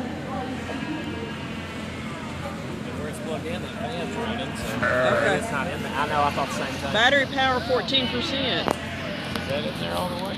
Well, yeah, I'm pushing. Charge your tablet. Well, Change it to this one. Okay.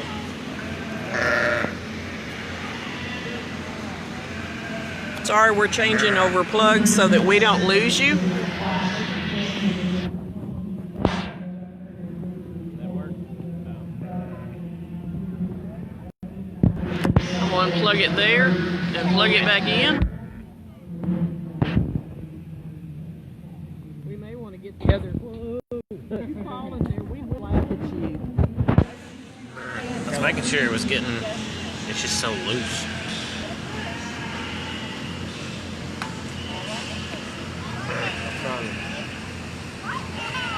It could be. I wonder if they got another plug. Yeah. Yeah, make sure it's connected there. Yeah, I just did that. It's not popped down here since then. Sorry, y'all. We are trying to make certain that we don't lose I you. almost fell into the but it's still. Are you checking on a cord? If you can check on a cord or maybe another tablet.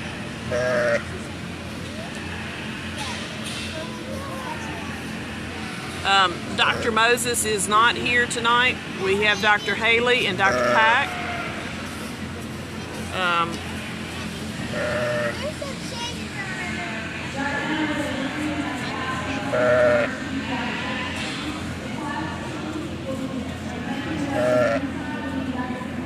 We almost had Dr. Haley in the pen with her. Not. That would have been head first. Yeah. On camera, probably. Head first and then flopped over on his back. Her milk bag is huge. The lambs, when they come out, they are all legs and fluff. But they will grow very quickly. Yes, she is in labor. This is not her first one. She had lambs here at the fair last year. This is about her fourth batch. There she goes. She's really getting after it now. You see that lip curling?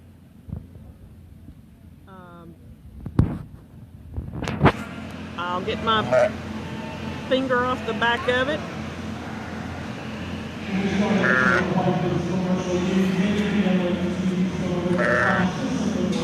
She's still telling you to charge. No.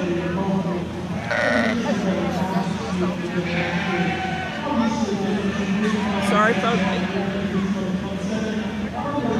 Dr. Pack's not blocking the mic. That was me. This little tablet that I'm using is very hard to hold without covering that up. We had a stand that we could put those in. I'd give them the message now, but it's not getting a good connection. I think you have to hold the charger in. Yeah, I'm literally. I pulled it out and stuck it back in. Blow on it. All right, hang on, guys. We're still trying to work on the connection. We need to grab one of the other tablets. If I hear one of y'all say something tacky, I wasn't gonna say a word now. I don't know what I was thinking, but I was thinking, man, it's early. It was the last night. Okay. I actually had removed. Hold on, guys. We're gonna try to swap. We're gonna try to swap. Where is the bloody microphone on this thing? I don't know. It is the most irritating thing. Renee's tired, guys. Just bear with her.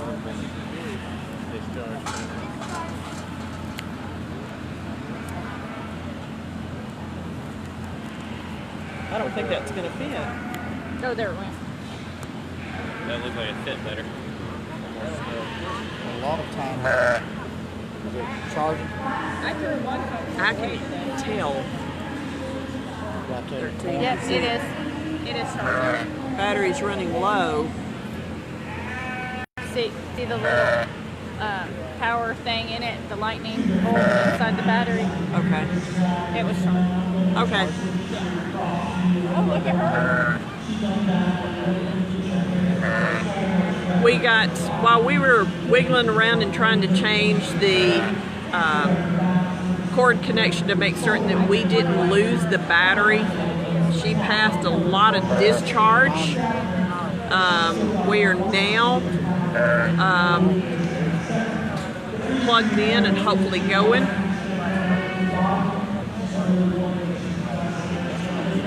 I hope you're not all going to be sick. If you are, I'm glad I'm not there with you. We have something I have done with somebody at home who wants to go, ooh, yuck, this is nasty and everything. I had one person pass out at my house doing this. We actually took a bucket of warm water and threw it on them and told them it was amniotic fluid. So we all have kind of a wicked sense of humor.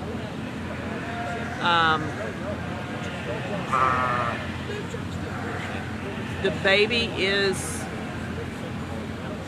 coming on. She has passed a lot of discharge and mucus. Mom is up and pacing.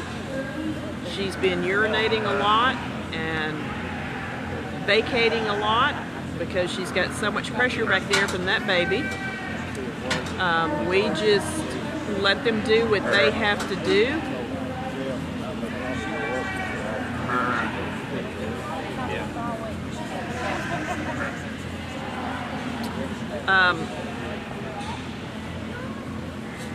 Justine, actually, I didn't think it was mean at all. You know, I kind of thought it was kind of mean for that guy to stand back there and pick on that mama about, fuss about how gross that is.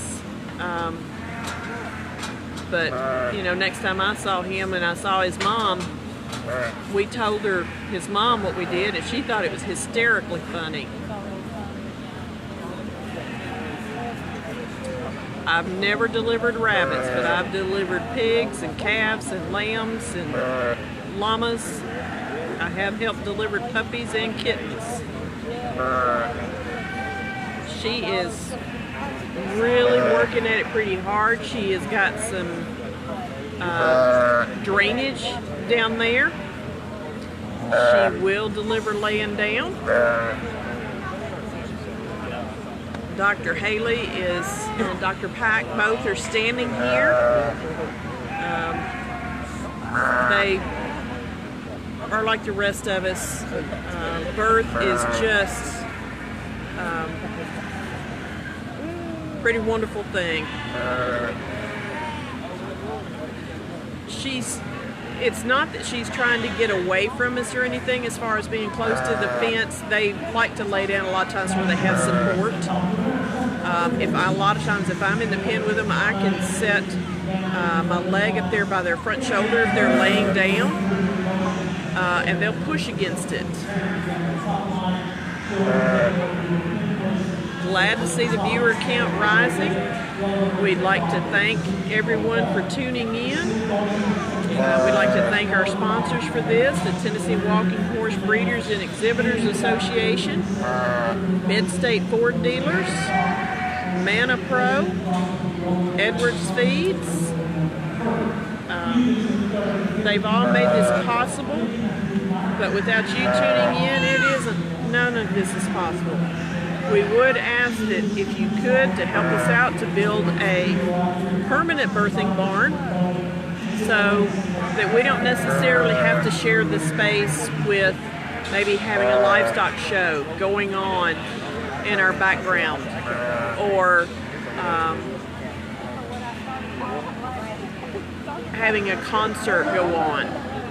We also, the permanent birthing barn, what we're looking to do is to have an educational facility within there so that 4-H and FFA students can come in here and learn about these animals. We would have a birthing stage. We would have cameras on each and every pen within that location. So if you didn't want to see the llamas or alpacas, you could flip over and you could watch the piglets.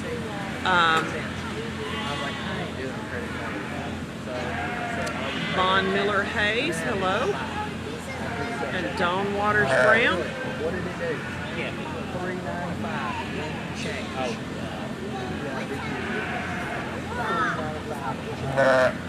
Pauline, I'm not sure what Jean's announcement is.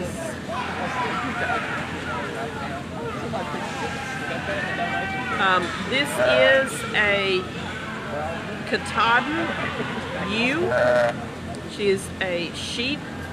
They may look like a goat, but the way that you can tell the difference between a goat and a sheep is their tail. The tail on a sheep points down, the tail on a goat points up.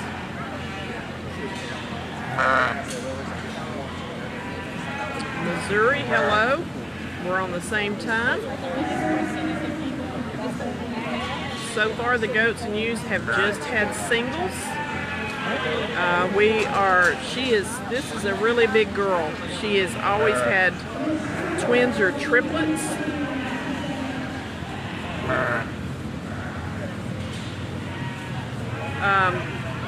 Her name, Debbie calls her 91.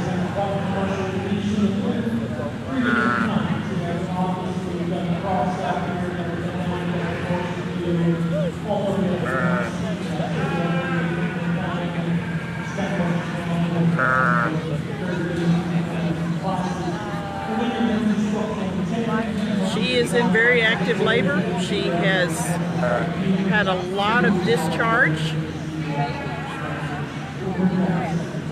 Little Rock, Arkansas.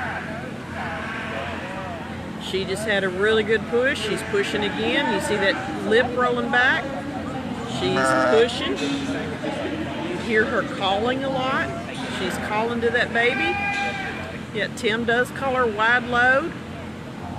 Montana. Watertown, Wisconsin. We have a Watertown, Tennessee, just right down the road.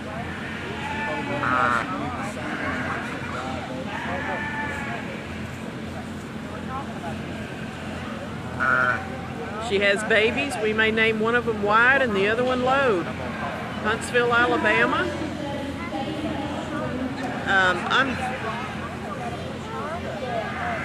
The way I'm positioned on this panel, I'm trying to make certain that you can see, but I'm also trying to keep still.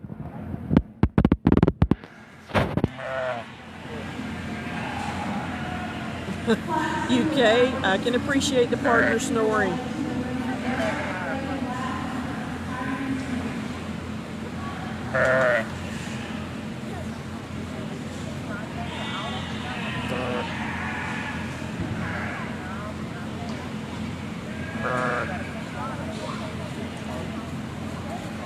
Gillian, I love Ireland. I've been there twice.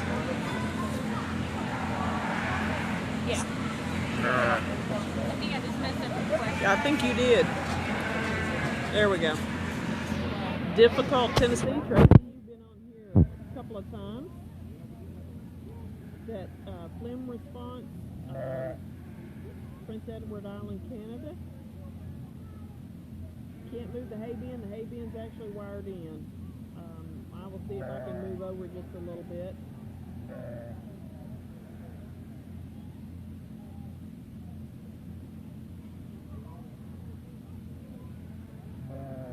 Gardner, Mass. Most of the fairs have been canceled around here. I'm going to move where maybe we can see a little bit better. This fair here, we are only putting on the livestock portion and the birthing barn. We do not have any other competitions going on here. What we're doing is allowing a lot of these 4-H and FFA kids here to compete, because a lot of them were not allowed to compete anywhere else. They are here, they are competing. They're asked to, given a questionnaire when they come in as to whether they have any signs or symptoms of COVID, if they've been exposed to it. They lose it all the time. They have to show in mask. Don't know how many of you have ever done livestock showing, but it's kind of difficult to do that. It's very difficult to answer a question from a judge if you've got a mask on. 626 watching. Thank you. I appreciate that. North Carolina, thank you for tuning in. This mama is really calling out to that baby. That is very common.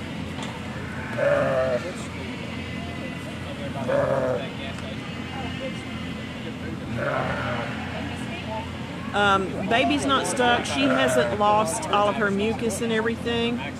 You will see a bag of waters come out first. Usually, Mama's over here. Actually, I put my feet up and hooked them in part of the fence so I could rest my legs on that, or my hands on my legs so I'm not shaking.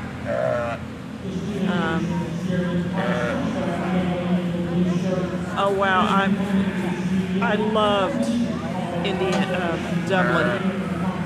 I have told my daughter she's taking me back there. My family was originally from Ireland. Debbie Turner, hello.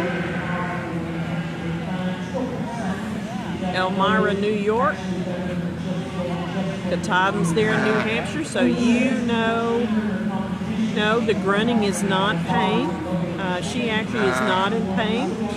She is buying right now. She's just basically getting ready. They get restless. They'll paw at the ground.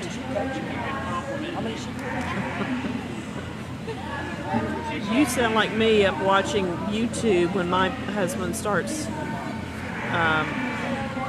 Did Saucy pass her afterbirth? Yeah, she's in the middle of it right now. She Okay. passed part of it, and she's working on the rest of it. Okay. I just asked Jen, if Saucy did pass her afterbirth, and Jen said she's passed part of it. She's in the process of passing the rest of it. Amarillo, Texas. I'll probably be there in about a month. My daughter lives in Guyman, Oklahoma, so I'm going to go fly into Amarillo and drive up and see her. This girl is just walking the floors.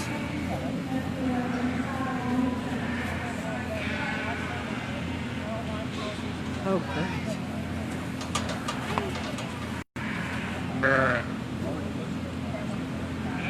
It's now telling me we're at 11% on battery.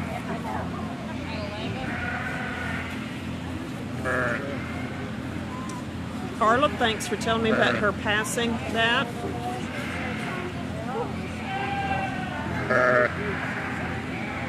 It's not going down as fast, but what's that other one we had?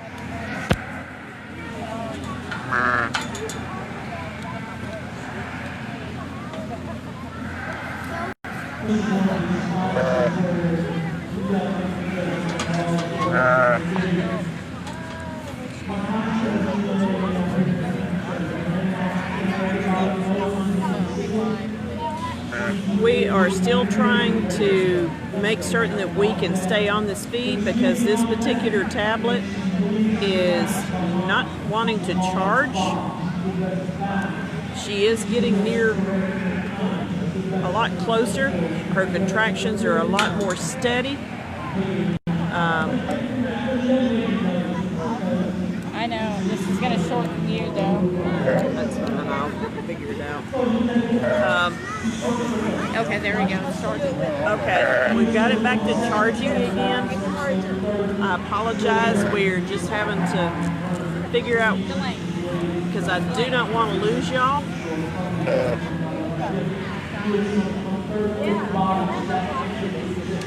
Glad to know about the piggies.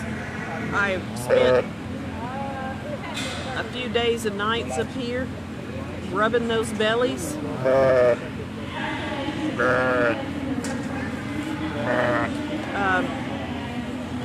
Sheep, it depends on the type of sheep as to what they're used for. This particular breed of sheep is a meat sheep. You can milk them somewhat.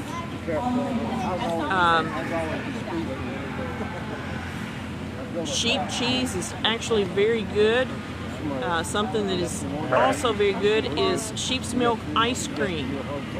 If you have a wool breed of sheep, you can shear them. They're sheared once a year, and their wool is spun into yarn or made into fabric.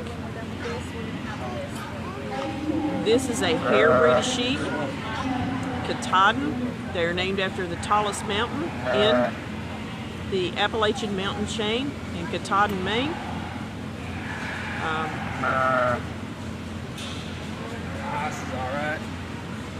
But I raise wool sheep, polypays, and we skin. Yeah, get you some. Bring one of them chairs over here. Hey, I'll take your wallet. I can help you with that. You have to pardon us. We all get a little punch drunk. We've all been up here very late the last few nights. Dr. Pack was trying to sit down on a bucket over here and he almost fell off. So we were laughing and he was talking about how his wallet was throwing him off balance. And I said, I'll take care of his wallet. We're bound and determined to get it hurt over here. Between me falling over and... Yeah. Mama Pig is doing good. I have literally a vet on either side of me. This ewe is doing fine. She is in active labor. She's not pushing continuously, but she is getting down to serious business.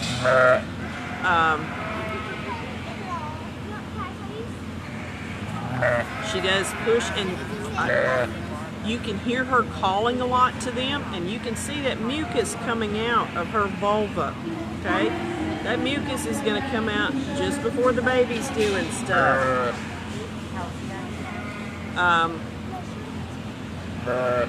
So she is doing fine.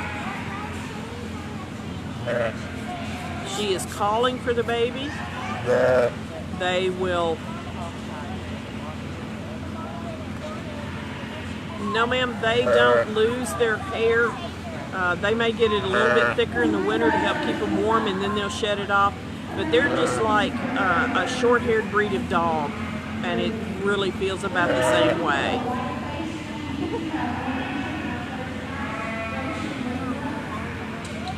Yeah, if you're not comfortable with animal anatomy, you probably don't want to watch this here in a little bit, because we have really gotten some money shots. The babies don't hear their mom the same, you know, just like a human baby when they come out. They know their mom's voice, and they know the sound and the rhythm of that mom's heartbeat. But that baby will be born, and she will immediately start licking it and cleaning that sack off of it.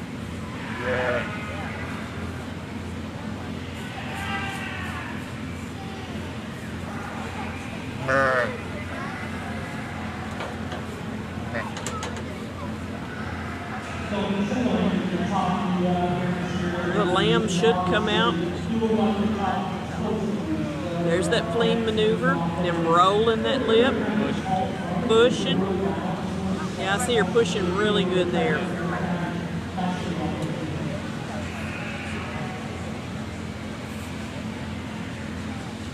Yes, it is common for them to have more than one lamb. This Margaret, she should be fine here. She delivered sheep here last year.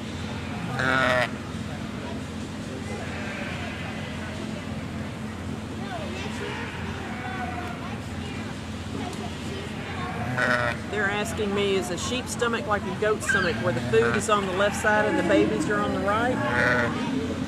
Same anatomy. I mean, it can be, depending on the size of the babies, how many are in there and how they're positioned. You know, yeah, they can take up the entire abdomen. And actually, they are, and I've had this, you can have what they call twin lambing disease, where the lambs, they have multiple lambs, and up in there, and they can actually take up so much room that the mom can't take in enough calories, and it can put the mom into severe distress, and it can actually be fatal for them if you don't really watch what you're doing and pay attention to it.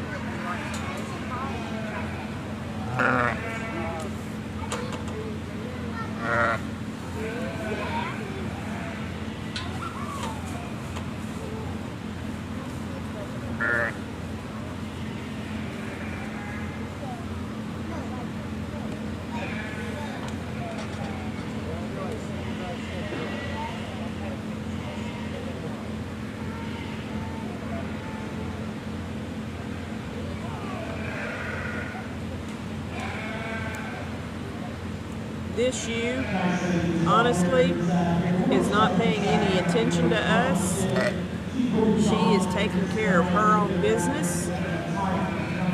She actually probably has more privacy here than what she would at home. Because if she were at home in her home pasture, she would be dealing with a guardian dog trying to murder her to death. She would have more ewes over there in her business. She could have coyotes after her.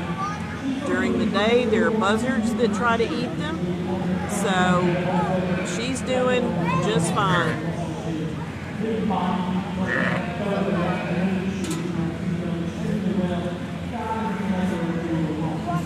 Pardon me, I had to move again.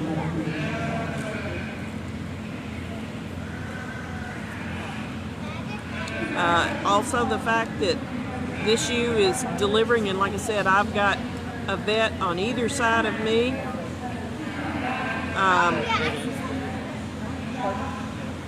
Okay, I'm gonna move. We are in serious pushing. See if I can get the camera over. Jordan.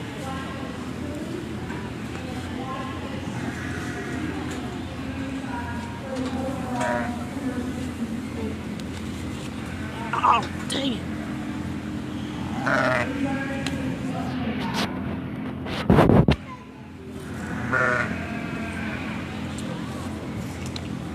I am going to try to get... It is very hard for me to get where you can see. I think this Renee, you may be able to see that over here. Okay. Mom is pushing. She is looking for baby. Her back end is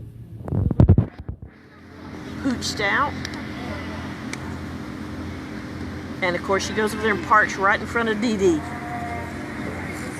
Bear with me, I'm going to try to move back there. I have to watch because this thing can come unplugged.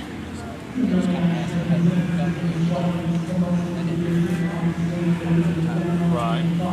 System or whatever they just call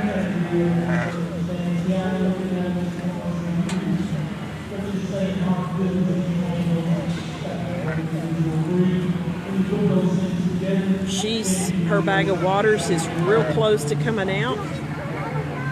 She is standing up and she is looking for where that baby is.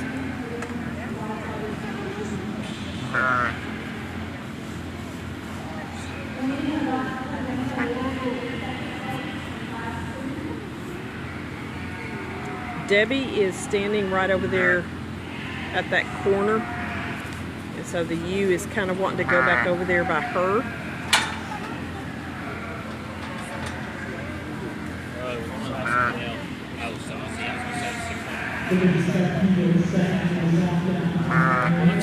Beth, that's a good question. The front legs do come out first. They come out, they look like Superman flying. At least that's the way you want them to look. It will be 2 front feet. They will tuck their head down in between that. Sorry about all the moving around. Didn't mean to make anybody dizzy, but I was over there kneeling down on the floor because I wanted you to get a real good shot of that. She actually has, no, Mama Pig didn't die.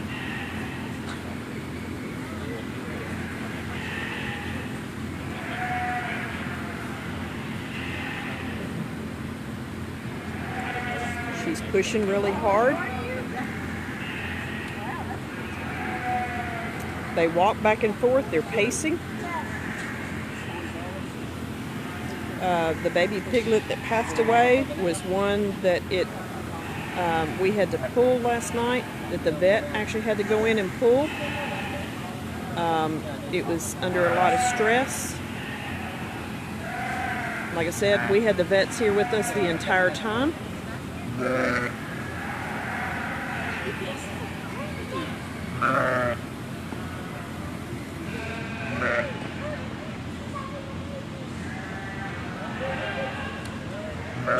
Like I said, I have 2 vets here.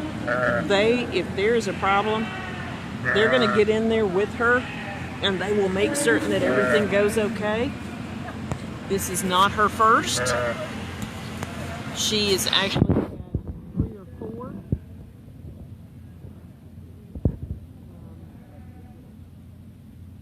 We think she's going to have twins or triplets. She's laying down pushing.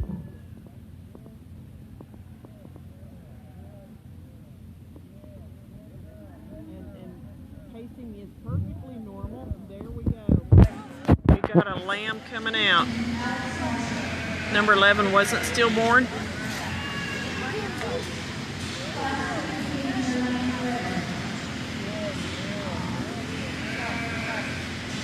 She is pushing this lamb out.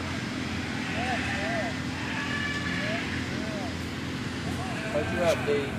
What you up?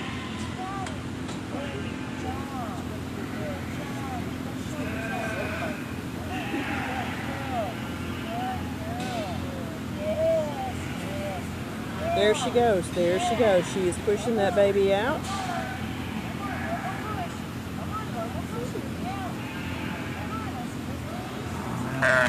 She's calling to that baby.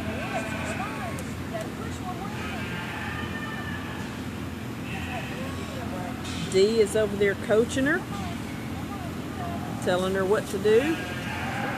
Deb is going to reach through there and she's going to break that sack off of that baby's face. Mom stood up, the baby is free. The baby's shaking its head. Debbie's wiping off the face.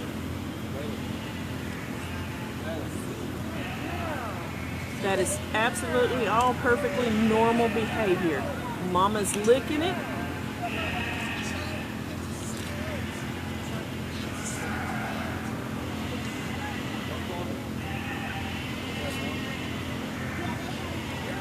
Now, what will happen here is Mom will take care of cleaning this one off. And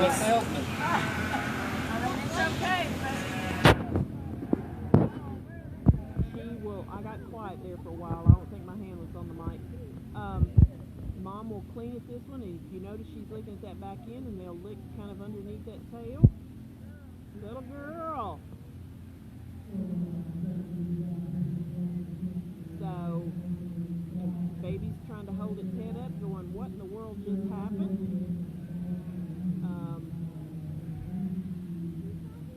Do you think there will be another? This lamb will stand up and Mama will lick at it and everything, and Mom will call to it, and that lamb will start nursing. Sorry about all the wiggling. As she nurses, that will cause more oxytocin to be released.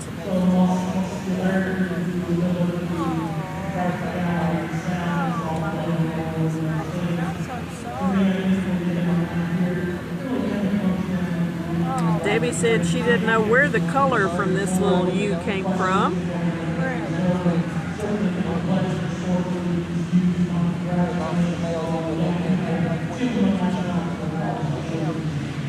I was quiet there for a while. Could have been why that you lost sound. This color surprises me. I think she's met with the postman or something. I'm just kind of letting Mom deal with this. They licked their baby. The baby is fine. It's a little girl. Mom is cleaning it up. Dee has come over here with the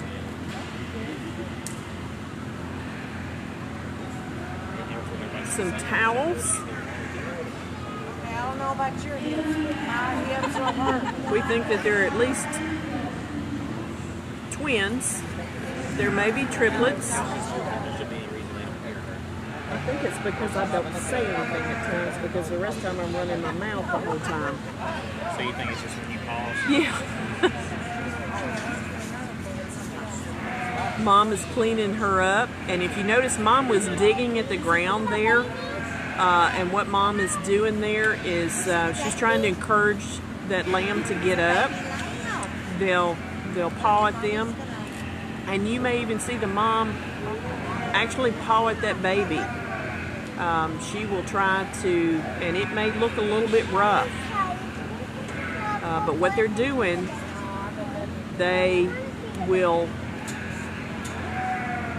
they're encouraging them to get up and nurse. Mom, we still think that she's got probably another one in there. I would think so. Both vets are standing here with me, and they've both said she's got to have at least one more in there.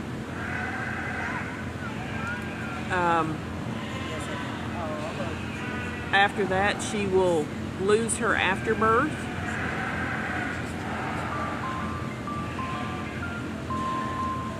Somebody want to take this? My daughter's calling me. You got it.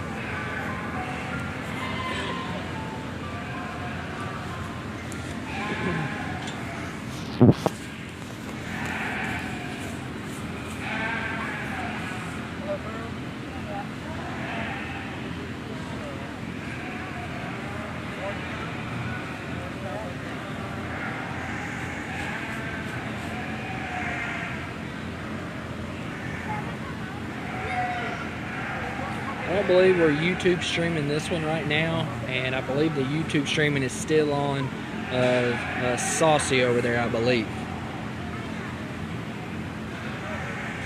you want me to do it for you? Do you want me to get it closer?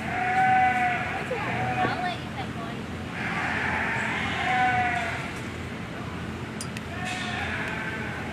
Hi, Miss Debbie. Congrats. This color surprises me. Both rams are white. The brown is her. So I think Mama's probably starting to have some contractions again here. You can see she's kind of getting a little restless again after she's cleaned up the baby. I believe she's probably starting to feel some contractions again, and Okay, the light's not very good. Okay, that's fine. yes, so Miss Adrian, how long does it take for the baby to get up? So typically we like for the babies to get up and stand within about an hour. Ideally, we like for them to be up and standing within an hour to nurse. That's what we prefer.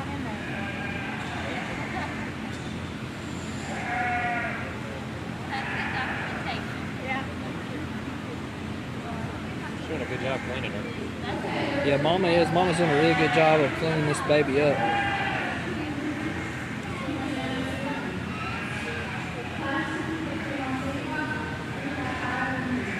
So I don't know if you were able to hear it earlier, but this coloring of this baby is kind of unique because Mama is pretty much all white, and I believe that the dad is also white as well. So this baby's kind of got some color. We're not exactly sure where that's coming from.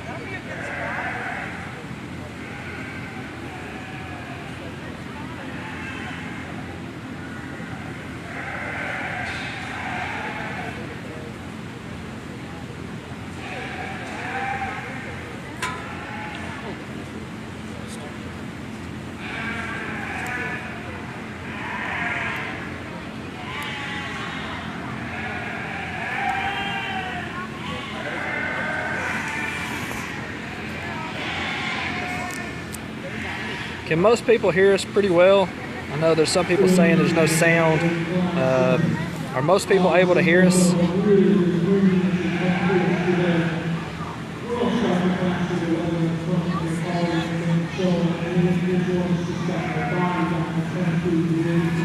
Yeah, that's what everybody said. Traveling salesman. That's what he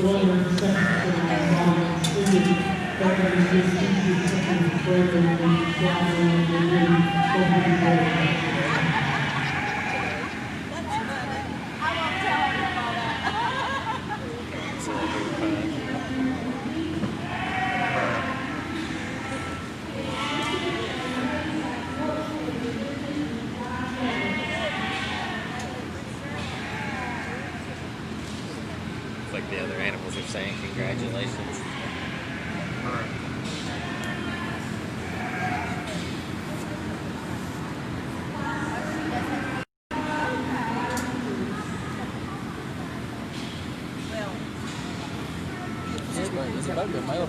Female.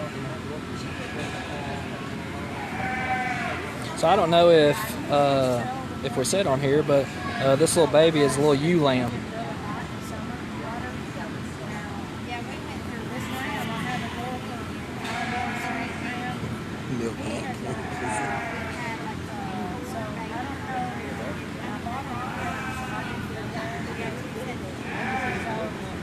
Yeah, so Miss Jessie, you asked if she doesn't stand up soon, will y'all go help her?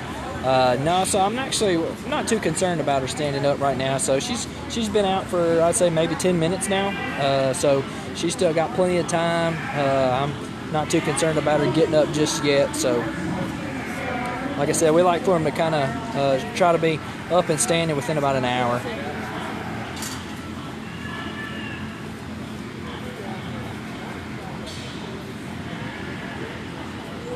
And she's actually kind of rocking up onto her front legs there. I don't know if you can notice that, which is good. Yeah, I always call it really.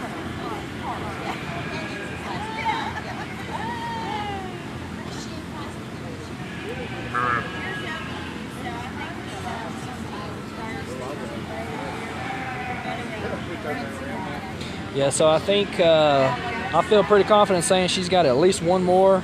She might have two more babies still left to go.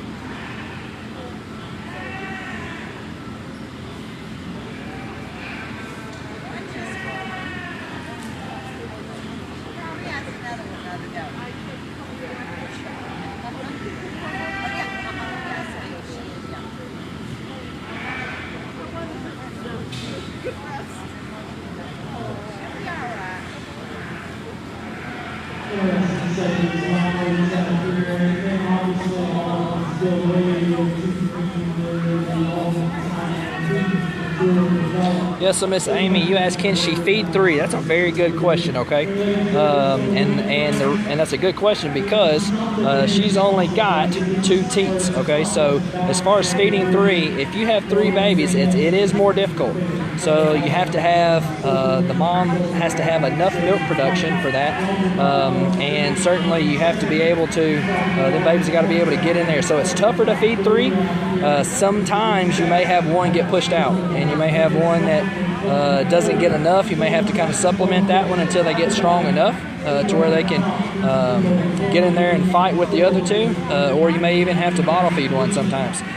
But if you have a really good mama that has plenty of milk, they can usually do pretty good with feeding 3. So certainly we don't prefer them to have more than that. I have seen ewes have 4 before, and usually if that's the case, you wind up with 1 or even 2 that don't do very well.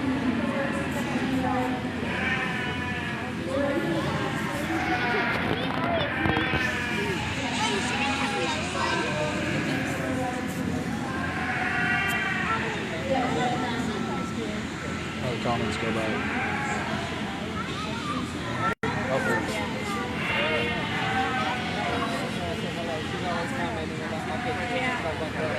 I wouldn't have known. I saw them do it earlier. We couldn't figure it out. Well, you remember we had to.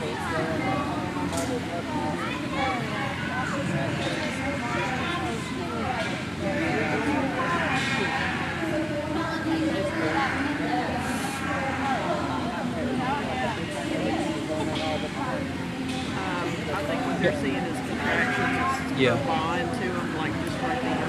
Yeah, and it could be, y'all are talking about the contractions with the sides going in and out. I don't know that those are good contractions as much as it could be that her trying to vocalize to the baby. When she vocalizes, she'll push her sides out like that. So, and the sides are sinking in more because she's starting to, as she's having the baby, she's evacuating some of that space. The uterus is getting smaller.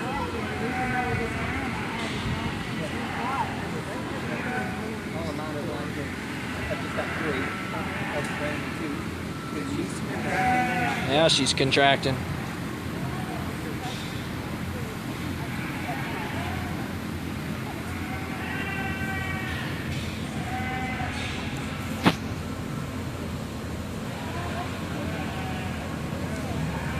Got a really good shot right there. Mama getting ready to have another.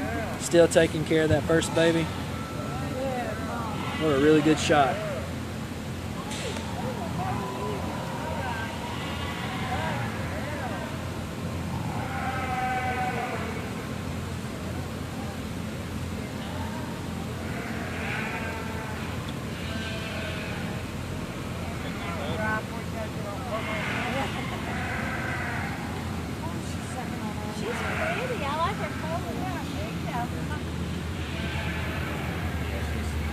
This other one's about to be it. So Mama's pushing. She's pushing. The sack is out. There it comes. Here comes the baby. You can see an eye. You see the head there.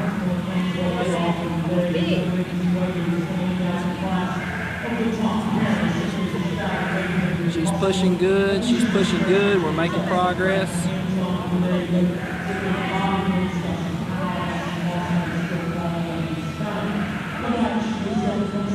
This is the reason we do this, so that y'all get to see things like this happen.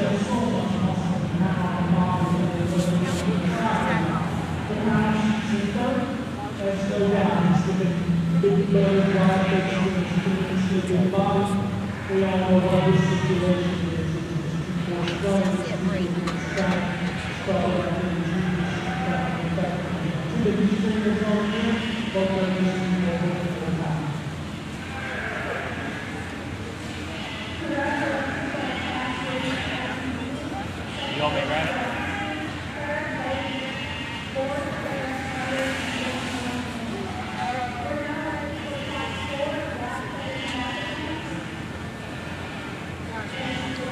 Here comes the baby. And we got a baby.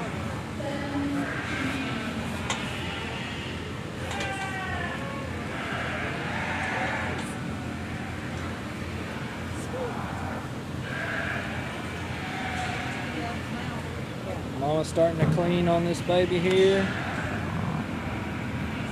This is kind of more of what we anticipated as far as color.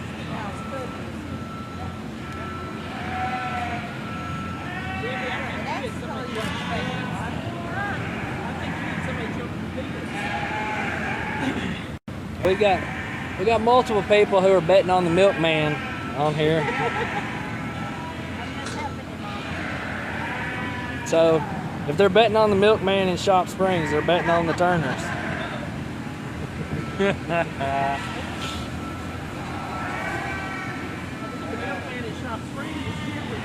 Yes, yes.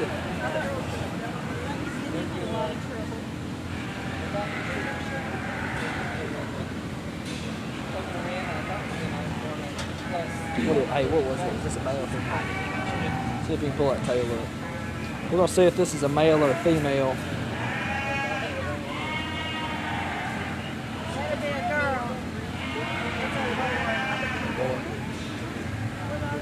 Little boy. So this one is a little ram lamb. Ram? Boy? Yeah.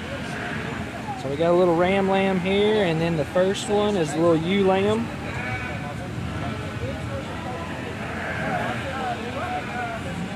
So we've got two so far.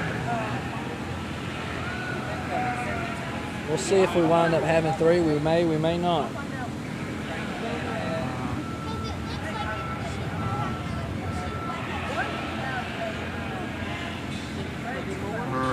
So I was about to ask you what you thought.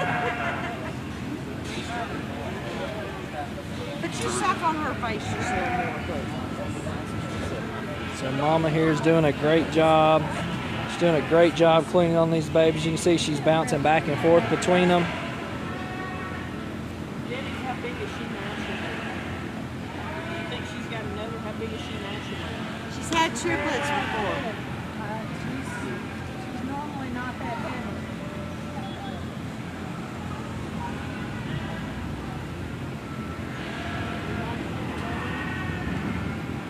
I'm just afraid as big as these are, this one's gonna be no good.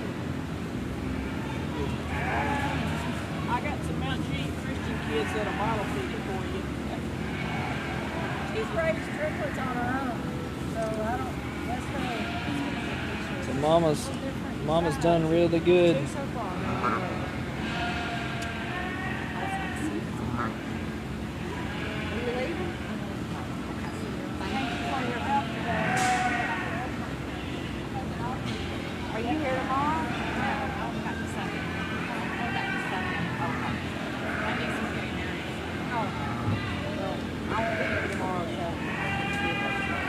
There you go. You can see baby number one's trying to make an effort to get up. So that's wonderful.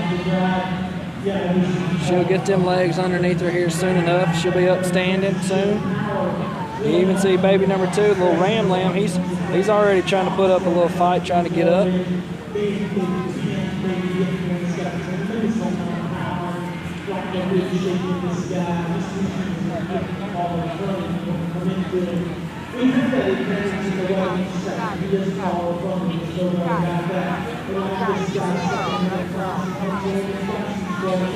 So you see Mama here, she's pushing again. Let's all stand. There it comes. You can see the third one coming out right here.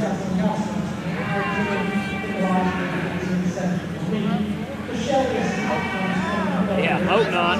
Here comes Mama. Mama's pushing again.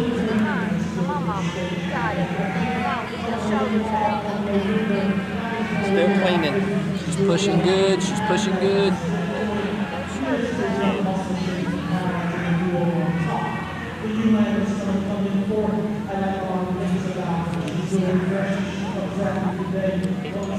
Still cleaning on those babies while she's pushing. She's doing an excellent job as a mama. This is not her first rodeo. She's done this before.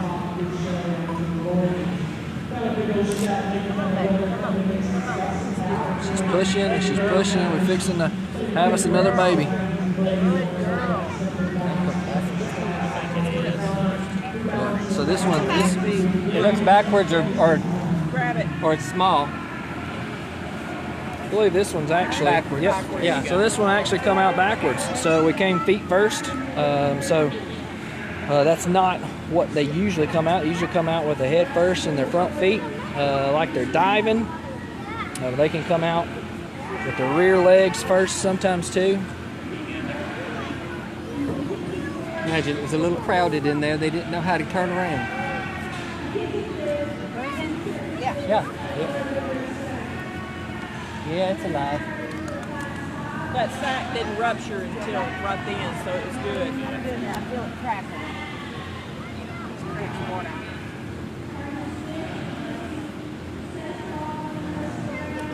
We got boy or girl? Don't Boy know or yet. girl? There we look. Did you look? Is it a boy or girl? Oh, I didn't look at that. Girl. Girl. Got a little girl, a little ewe lamb. What was the Hey. second one? Little ram. I didn't, ram. I didn't look. A piece of ram. Was that Ram your- and 2 ewes, right? Yes. So far we've got a little ram lamb and 2 ewe lambs.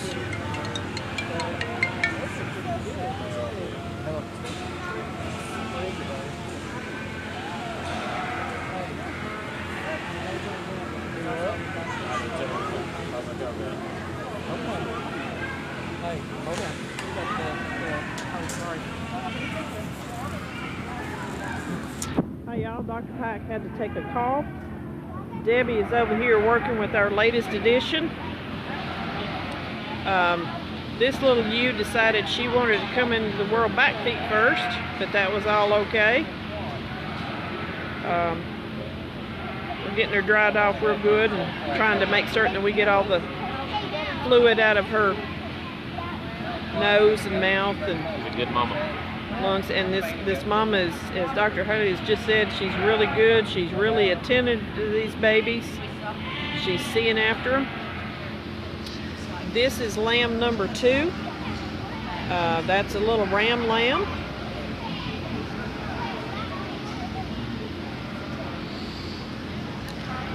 I haven't seen the afterbirth yet, but I hope it's going to be passing soon. I think Debbie's going to have a heart attack if she has 4. Yes, I will. These other 2 over here are little ewes. Debbie is trying to get in there and see about her. You may help you. Debbie's, all she's doing right now is she's trying to strip the wax plugs out of her teats so that the babies can get up and nurse.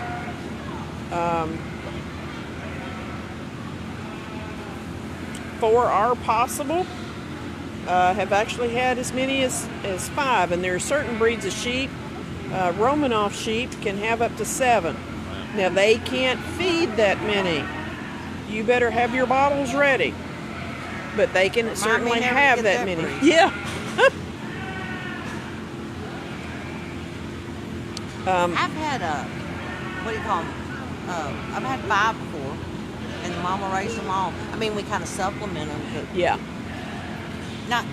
I'm not talking sheep. I don't have Goats. Sorry. I don't Yeah, mean I've to seen 5 a few confuse. times on goats and then 1 sheep, but they only 3 live. But the Romanoff and see the polypays, it's not uncommon for them to have 4.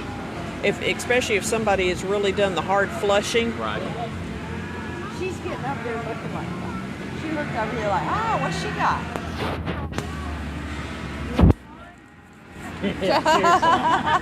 Meanie. I am going to try to put my glasses on so I can see these questions that y'all are asking. I don't want to ignore you. It's the fun part about aging. See, I took that big one about 45 minutes to stand this morning. These little ones are all the time.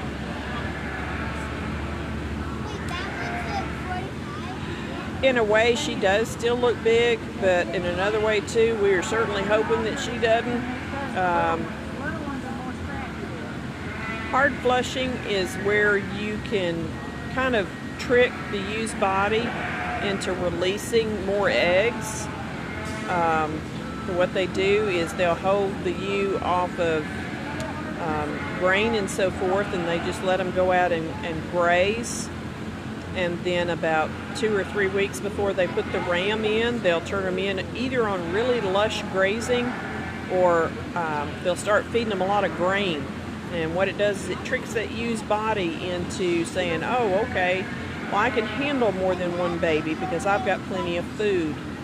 And they'll release more than 1 egg.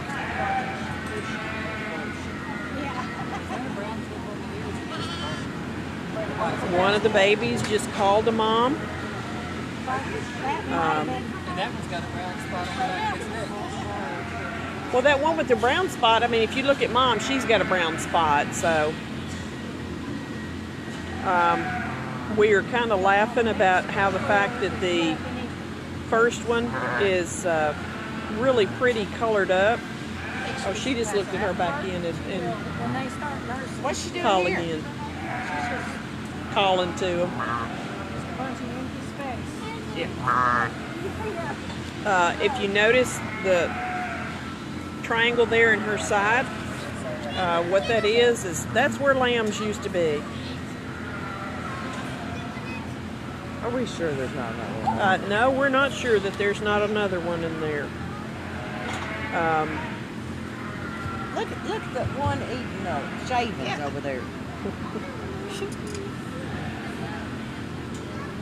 She's like, Yep, baby number 1 is already trying to stand up. there you go. Gestation period on sheep, average, is 150 days. These are 149. 149. Debbie just told me that hers are 149. That is not uncommon. The reason why these are probably 149 is the fact that there are multiples in there. If they're carrying multiples, they'll usually go into labor earlier. Go that way. There we go. We got the first one standing up. Second one is standing up. And if you notice, they're a little wobbly on their legs. And the babies are calling to her. Mom will encourage them to go back there and try to nurse. Tell them how they'll know in a whole field of sheep because of right now. Mom can identify her lambs if you had 1,000 lambs out there, Mom can identify hers. The reason is that smell, and she's identifying them the same way as those babies will be able to identify Mom, the smell of Mom, also her specific call. She can be a quarter mile away from them, and she can call them and say, That was lunchtime. And here they come. Debbie is trying to encourage the babies to try to head towards the milk bar.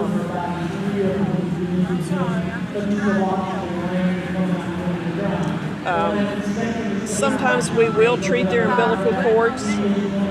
I'm going to ask Debbie if she wants to do that. Deb, do you want to treat their cords?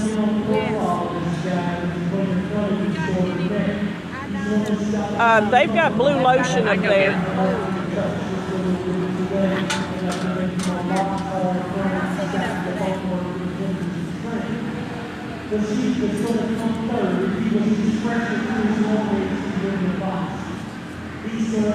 When she calls at them, she's encouraging them to get up and nurse. To stand up. It is natural for the moms to do that because the moms know that there's a danger out here and that they need to get up and they need to eat. And it's very natural for them to also, they know that they have to go under something. And so this little one is going under Mom's neck. And now he's going under the front legs. Back a little bit. And then the little spotted one is trying to nurse on brother. They're eventually going to make their way back to the back end, and they'll figure it out, and Mom will she'll nuzzle them.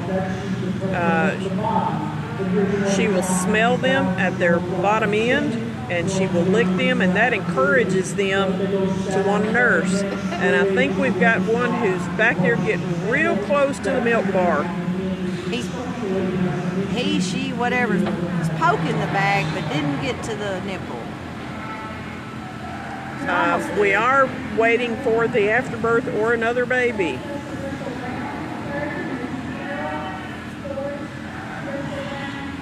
These animals are born. When they're born, they can see. They do need to get up within about the first hour after they are born. They can foster another one. It usually can be difficult. You have to put the ewe in what they call a grafting gait. The ewe can stand up and lay down, but she can't turn her head around like what she's doing here and smell their bottom. And what she will do is you leave that lamb on there, and that mom, once that milk, her milk passes through that baby, she will identify it as hers, and you usually have to leave them on there for about 24 hours.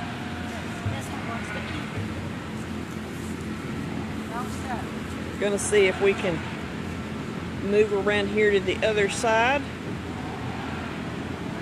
They are treating the umbilical cords. The first one is underneath the mama and trying to figure out where the milk bar is. And a lot of times when they're first going at it, mom will actually step and try to encourage them to go back there to nurse. When they do start nursing, it will stimulate the mom to release more oxytocin and have her to contract more. And the reason why you want her to do that is she needs to deliver that afterbirth. Pretty certain, or I'm pretty certain, but I don't know that we can take bets on that she is done delivering, because once she had that first one, she moved on with it.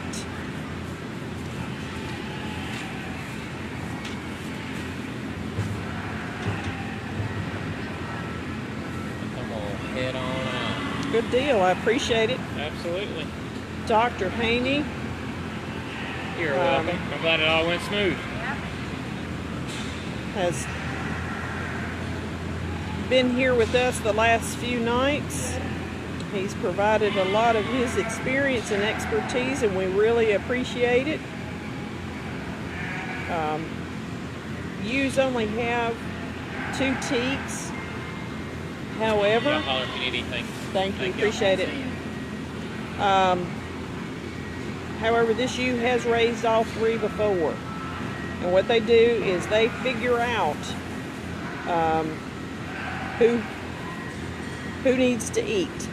And mom will also kind of regulate them. And she's backing up just a little bit because she's encouraging that one. You see her nuzzling around at that baby's bottom. They know that mouth is supposed to latch on to something, but they hadn't quite figured it out just yet as to what they're supposed to latch onto. Oh, getting close, getting close. I think we may have contact now. Head turned the wrong way. But mom is being great. She is encouraging it.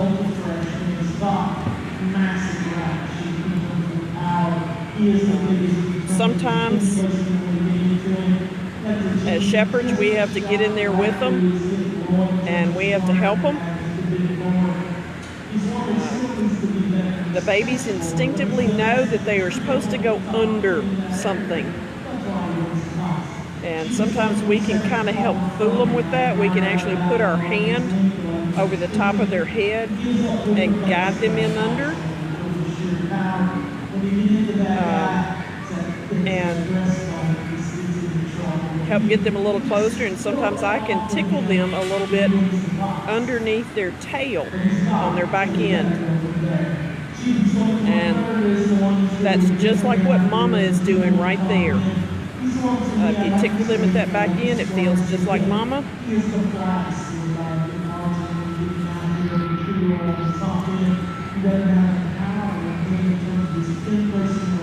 We appreciate y'all tuning in with us tonight.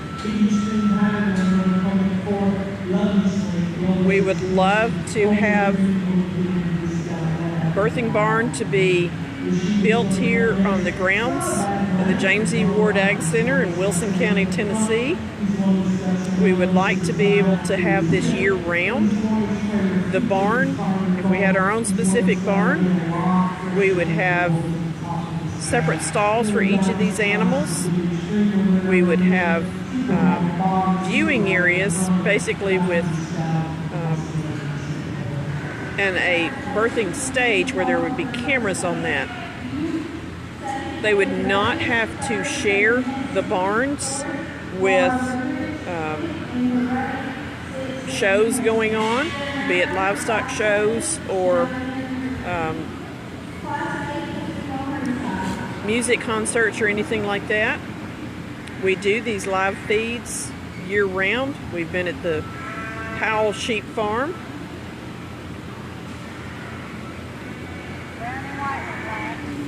Brown and white one. the little girl who was the first one born, she is latched on. She's over there nursing. And this one on this side is just absolutely all around it. If it was a hand grenade, it would have blown them all up, but she just cannot find that specific spot. However, I think this one that's on this side was the last one that was born, and it is, of course, already standing up, and I don't think it's been in the world over about 15 minutes. As far as the alpacas, you don't have to separate them.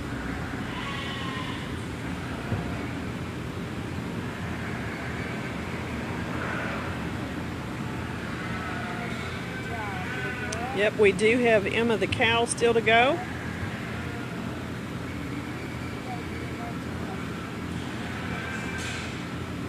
And the alpacas.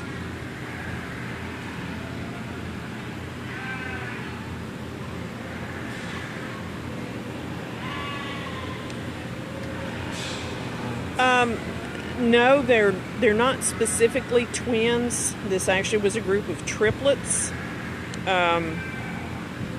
They were not all in the same amniotic sac. They each had their own amniotic sac.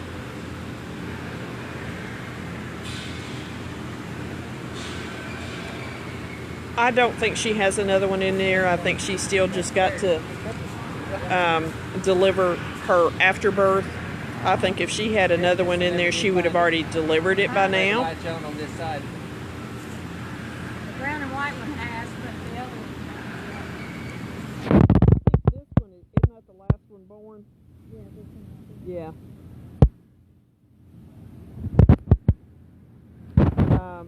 The La Mancha goats have not delivered yet.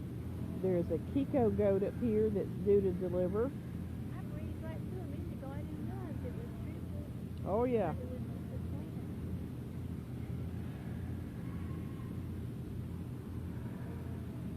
This is a great mom. Oh, I love this one. Has just a little brown spot on its ear. I just now saw that. Sometimes, Debbie, I can take my hand and put over the top of them and kind of duck them down, and they know they're supposed to. And then I'll rub that back in.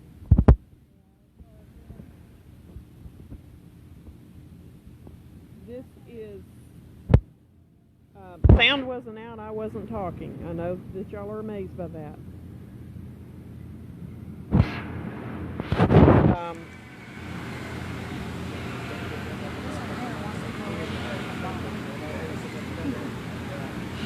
Have you got any tube colostrum? Sometimes I'll give them that just to make certain they get it. I'll stay in there till they get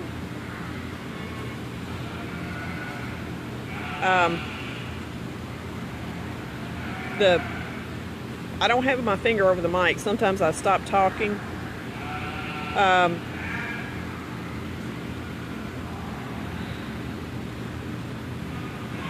We're trying to work with the lambs to get them to nurse and latch on right now. It's really important that they get that colostrum. Mom's getting confused on where everybody is, so she just took a big old step over them. Debbie, the owner, is in there with them trying to teach them how to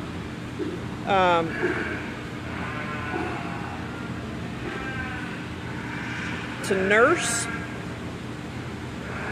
Sometimes this can be kind of a long, drawn-out process. That one's right there close to it. They do need the colostrum when they're first born. Debbie, you trying to catch up with me? I had that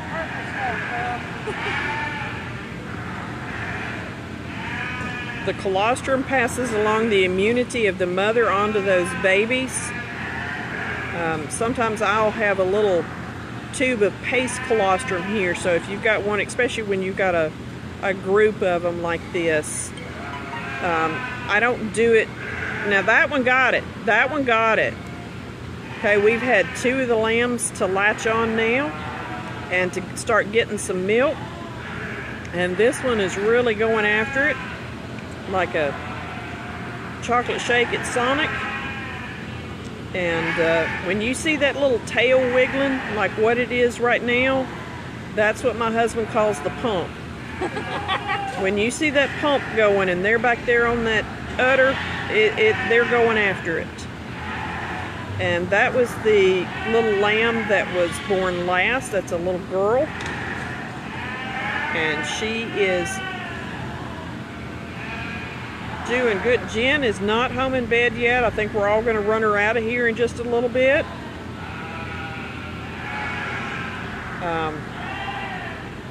Mom will lay down here in a little while, but right now she is such a good mom. She is going to stand up and she's going to make certain that these babies nurse. These babies are going to nurse every couple of hours. They'll get a couple of ounces.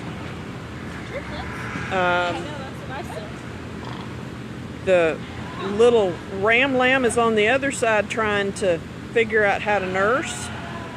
The little ewe lamb that was born first is laid down here out front because she's like, phew, this is hard work being born. I've got my belly full. I'll see y'all later. I'm going to take a nap. So will you have to supplement, Debbie, or will they be okay? I'm hoping they'll be okay. I'll know a little bit more. It depends on the mom, tomorrow, yeah. How many did she have last year? Just one She here? had one last year. She had triplets before that. Now, Miss Goins, when you do it right. And that's the you. I didn't have any, I just paired them up. All right, now we got to get this fellow over here latched on, and I'll be happy.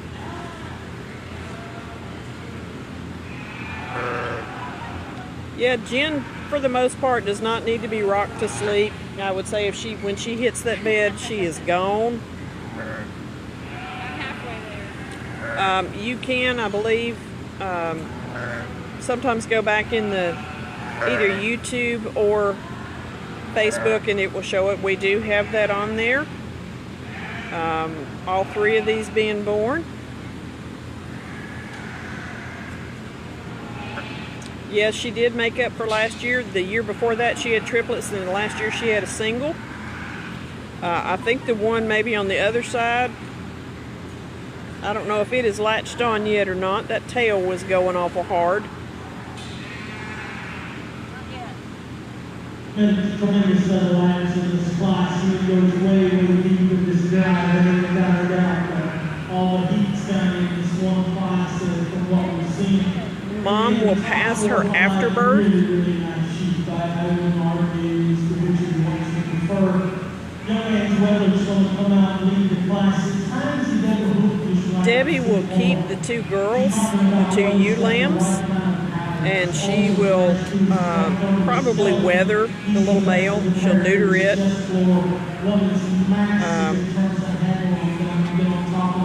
Debbie Calabrese, thank you for reminding everyone to donate to the birthing barn so that we can build a permanent location for this, and so that we would have a lot better live feed. The cameras would be on permanent fixtures so that you don't have to deal with me wiggling and moving. The sound would be a lot better. We're doing the best that we can with the technology that we have available to us. But just want to tell you right now that we appreciate anything that you can do to help us.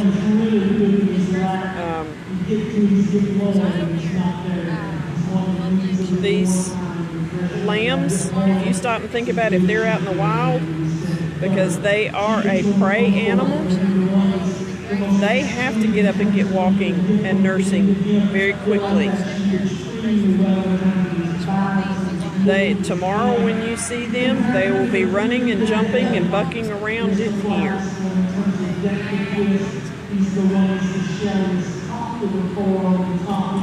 We have 3 pregnant pigs. We brought 3 pregnant pigs in here. 2 of them have delivered their babies.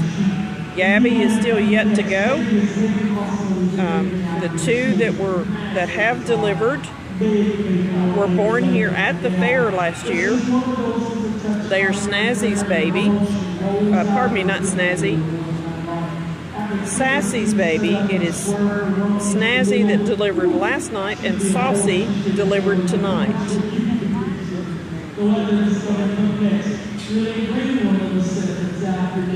The one on the floor, brown and white, that is closest to us and is on this side, you can see most of it. That is a female. That was the firstborn. On the other side, there is a white ram lamb and a white ewe lamb.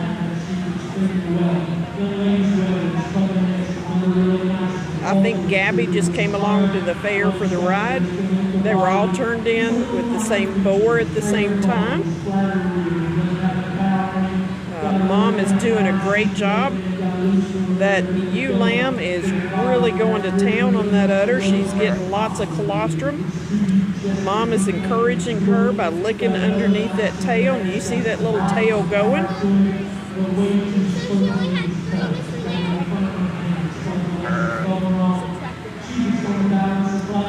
Everyone up here is a volunteer. This takes place during the Wilson County Fair. We did not have our regular fair this year. We had the livestock shows because the 4-H and FFA kids, a lot of them, this is the only show that they'll have for these kids. And these kids put in a lot of work into raising these animals and getting them ready to show.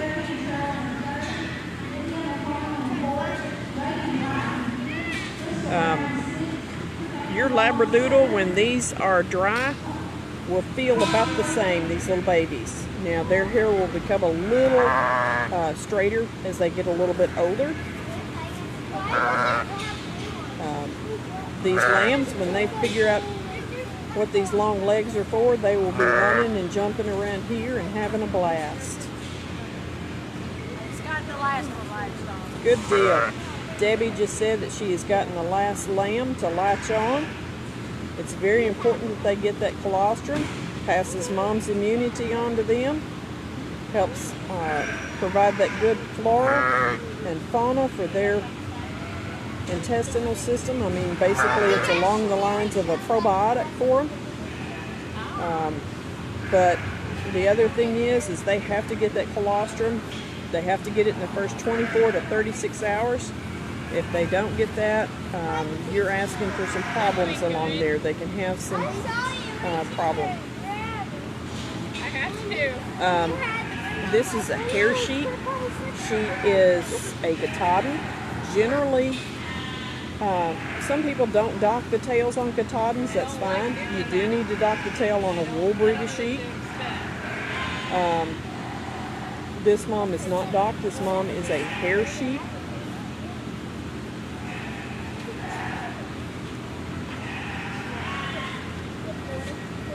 It's up to the shepherd as far as whether they dock the tails or not. Some people dock the tails in Katahdins, some people don't.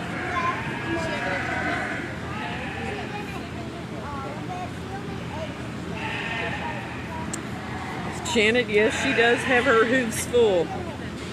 Debbie has said that she has raised triplets all by herself in the past without Debbie having to supplement them. Debbie is stepping over here to make certain that this mama is, this lamb is getting latched on and getting all the nourishment it needs. Mama is checking under that tail and encouraging them. She's licking them, and that's what they'll do. They'll lick them right there at that bottom. A lot of times when I'm trying to help them, I will take a wet finger and wiggle under their tail.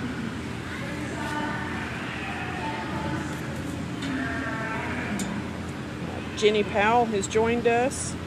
She's our senior sheep lactation consultant. They raise how many ewes? Right now it's about 100 ewes. Right now they have about 100 ewes on their farm. They have 3 daughters that are all involved with 4-H and FFA and showing sheep and raising sheep.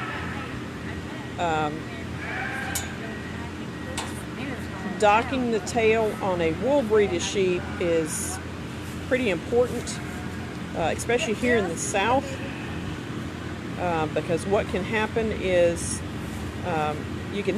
they will get poop stuck to it, and if you don't dock that tail, flies will go in there and they will lay eggs in that poop, and it will hatch out, and then that larva will attack the sheep.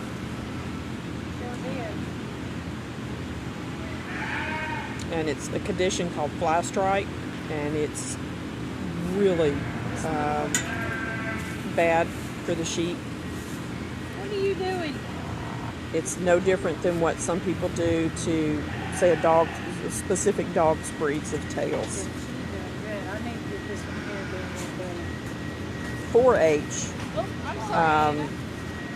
is along the lines of somewhat like Boy Scouts. It teaches them more about agriculture and citizenship, how to be a good citizen, but it encourages them to learn a lot of different things. They can show livestock, but they also learn about public speaking. They learn judging contests, such as meat judging, livestock judging, dairy products judging, dairy judging, consumer decision making. We've had a couple of championship teams here from this area who've literally gone on and placed third and so forth, or actually one, I think that's second in the entire United States. A lot of these kids work very hard at that, and they can end up earning scholarships to college.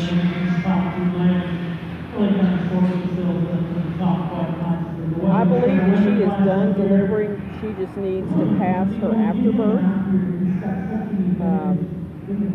I don't eat these sheep. I have had very good lamb in the past.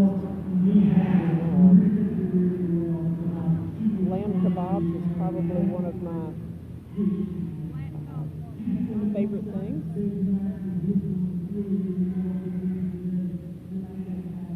As far as the skills of the Boy Scouts, as far as the difference between the 4-H, it is not.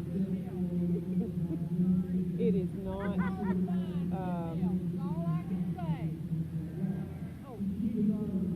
all right. Yes, ma'am, Julianne, you knew it.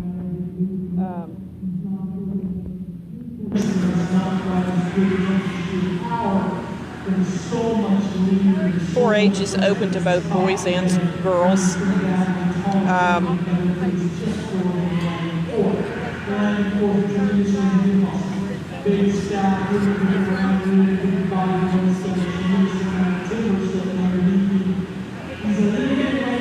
I think I stopped talking is what has happened, and I know that y'all are surprised at that. I'm trying to get to where you guys can see. We're actually so close, but I can't move the camera. As of right now, there are not any other animals that we're aware of that are showing signs of labor. We have Emma, the Angus cow, that's still due to come in, and we have several goats, the La Mancha goats, that are due to deliver. We still have Gabby, one of the gilts pigs that's still due to deliver. We've had two of the gilts to deliver. They've done extremely well. The shows, as far as the livestock shows, should be over here shortly.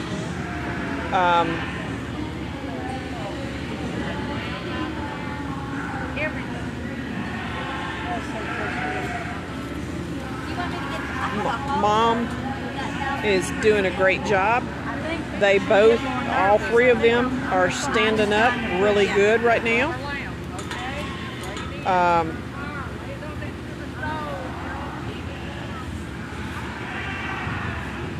they have all had a pretty good snack.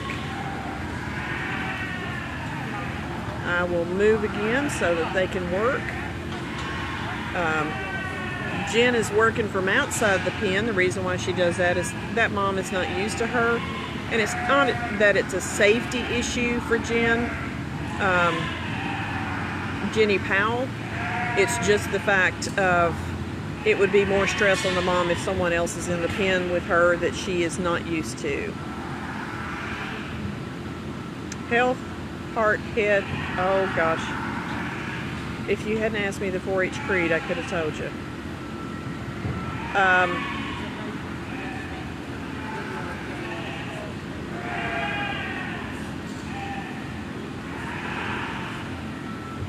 The alpacas are still yet to deliver.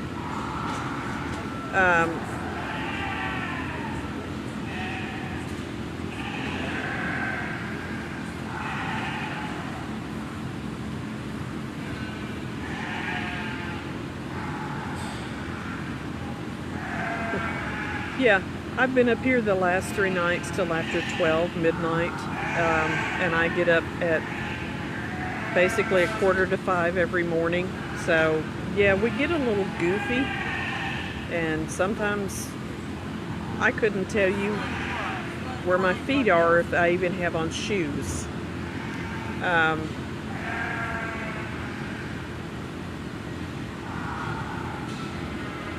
Everyone up here, please understand, is a volunteer. All of these animals, we plan for these animals to be delivered during this time.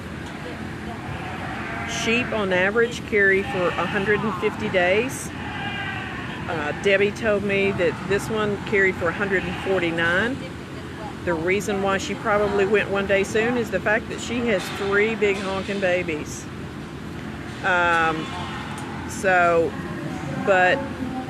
And that is completely understandable. She was running out of room in there.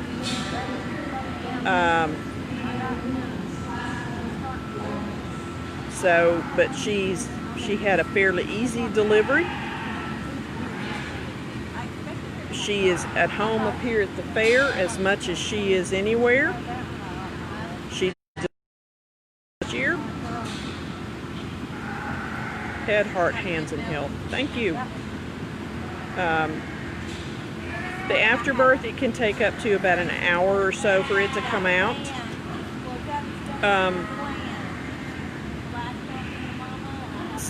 And as the babies are nursing, they're releasing or having the mom release oxytocin that helps that uterus to contract, and she will pass that after birth.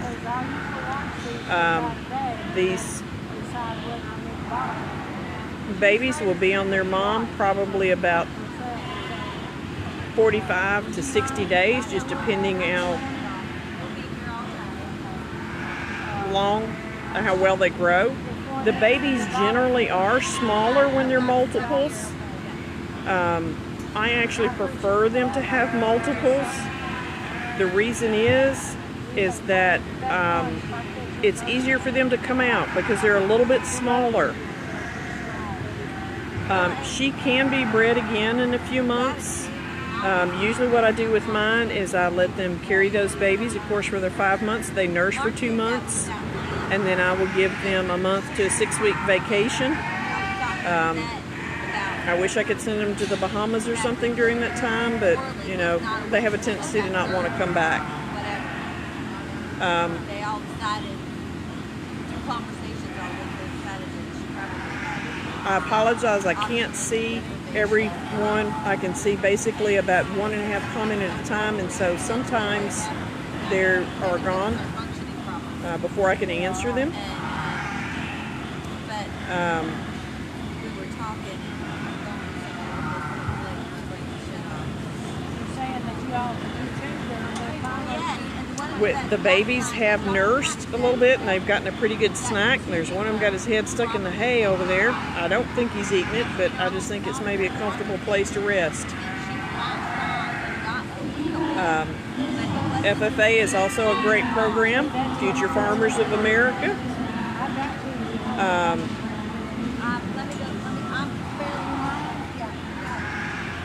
we're working on an incredibly small tablet, and We were probably gonna feed some colostrum for this one little lamb. This Yeah. little one has not latched on real good. And just for insurance, we're probably gonna. there's one lamb that has been having just a little bit of trouble latching on. And so what they're going to do is they're going to give it just a little bit of colostrum that we have mixed that we have here. The reason why we're going to do that is to make certain that the lamb is doing well. I use that on a regular basis, especially with one who has had multiples. What we do there is to make certain that they have the immunity and that they have enough strength. And usually you only have to do this just one time, and then they will have enough strength and everything to get up and figure out how it all works.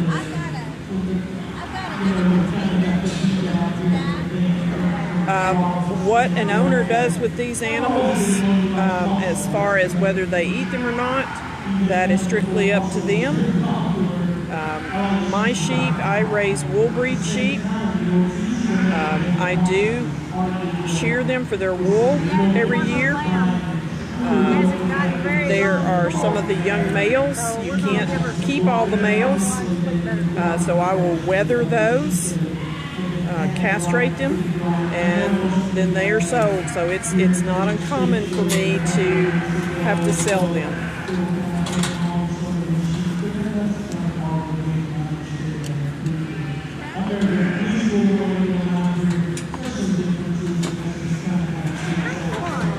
I'm going to show you, we had another little lamb that was born over here this morning. Same day, it was a single. It's the same type of sheep. It's a Katahdin. Debbie and Jenny right now have the sheep, the mama sheep. They've got her pinned up a little bit. And what they're trying to do is milk a little colostrum off of her. The 4-H and FFA is a great program. It makes them understand what it takes to raise these animals and the responsibility for caring for them. It is, these kids have to feed them, they have to water them, they have to wash them, they have to clip them, they have to get them ready for shows. It can be very rewarding. They have to work very hard at that. A lot of these kids go on to raise their own flocks and herds of animals. My oldest daughter paid for a lot of her way through college by doing that.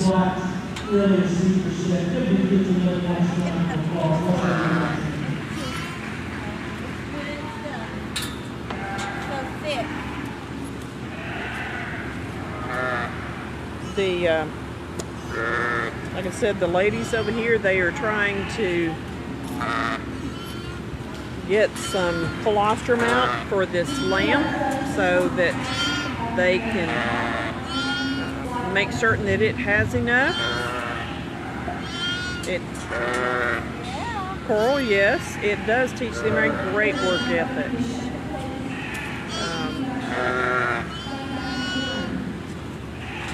They can go on and compete in things in state competitions, national competitions, can even go into collegiate competitions with livestock judging, meat judging. A lot of them just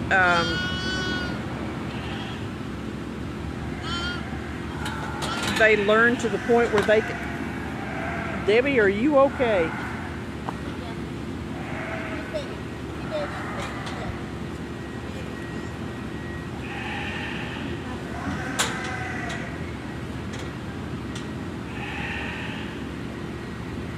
The kids learn how to talk to adults, how to be responsible. They have to, when they're in the judging ring, they have to talk to that judge. They learn respect, they learn responsibility, they will learn reasons. You'll find that a lot of your doctors, lawyers, a lot of your very productive individuals have been raised on a farm and have gone through 4-H and FFA.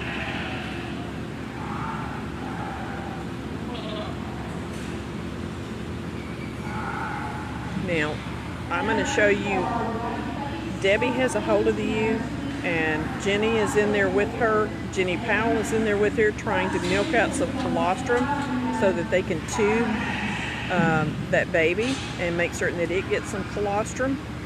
The mom, it's not that they are hurting the mom, but the mom is going, no, wait a minute, you're not supposed to be milking that out. That's supposed to go to my babies. So she is fine. They have stopped doing that, and Mama is okay. She just doesn't understand to try and make certain that that baby gets some colostrum. Can we see that, Jenny? Absolutely. It Now- is the consistency of, Really thick cream. yes, And this, almost like syrup. yeah, Almost like Hershey's syrup. It's very thick. So it will stick to the interior of their belly and literally stick to their ribs. the other thing that is good with the colostrum is that it provides the antibodies for the baby. They have to have this immunity passed on from the mom so that they are exposed to the different viruses and germs and everything that are out here. What they're doing is they're going to put a little tube in there down the baby's throat, and it's not hurting the baby at all, but the baby just needs a little extra boost. Kind of does look, it looks like the juice from cream corn. It's not going to be lumpy like cream corn. It's better if that baby is not fostered by another mama sheep. This mama can perfectly raise them. And if you'll notice, you'll see both of those babies are back there and they're nursing. So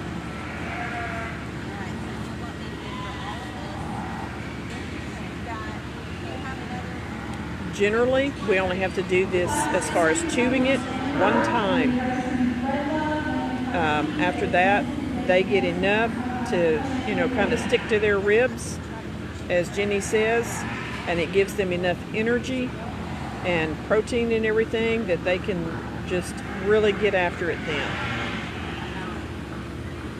This is also, I believe, the lamb that was born backwards. Sometimes they can struggle a little bit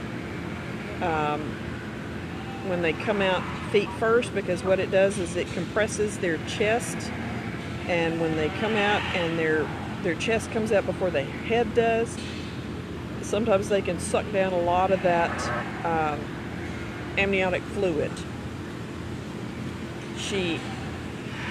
The coloring, we're not sure how they got that coloring.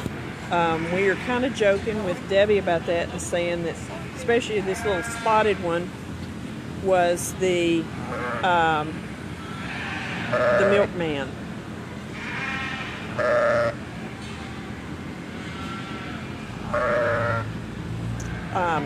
Yes, ma'am, Mandy, it is the same tube that they use on preemies, human preemie babies. So it's not a problem. They have that tube down in there. What they're doing is that just drains down in there. The baby is doing fine. It just needed a little extra strength. That colostrum is absolutely just so thick.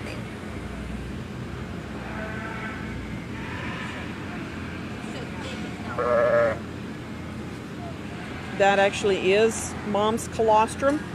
We milked it into that tube, and that's what we're giving her right now. It is mama making that noise.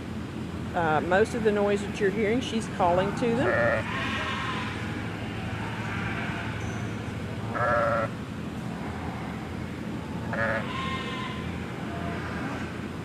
And like I said, that is absolutely mom's colostrum.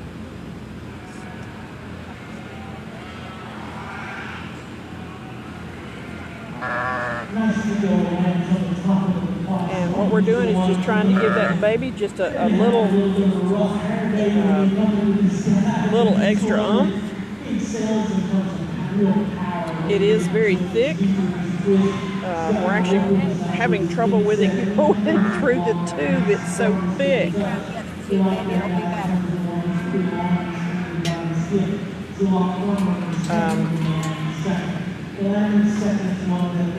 Jen is over here helping. She is a phenomenal shepherd. She does this all the time. We call her our professional sheep lactation consultant. Our problem is the colostrum is so thick, it's not wanting to go through the tube because it is, again, very gummy. Usually when you have milk, it can actually Flow through there, flow through right? very easily. And her colostrum is so thick. Jen is up there pushing on the other end of the tube. It should blow it out that other end. And there we go. There we go. The colostrum will turn to milk in about 24 to 36 hours because that's about as long as what the babies can take it for.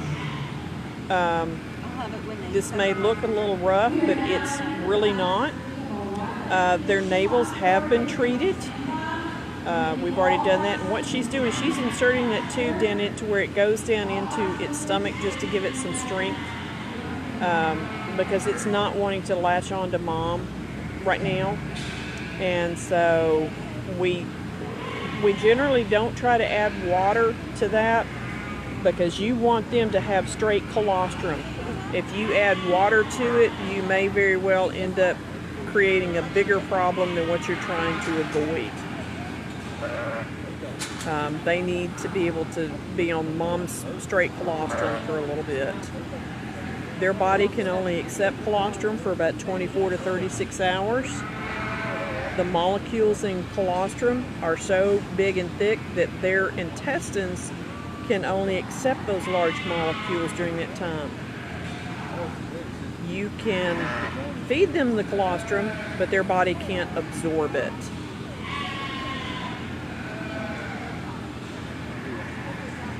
It gives the babies their immunity to the different viruses and different environmental factors that they may be exposed to. And so we need to make certain that we get that taken care of because we're doing everything that we can to make certain that these babies take care of. And Jenny just said she has gotten quite a bit. They milked a lot out of that mom. There's a pretty good bit on Deb's hand, but it's really not as much as it looks like.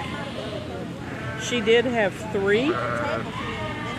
This mom can raise all 3. She only has 2 teats, but they figure out kind of a shearing pattern. So,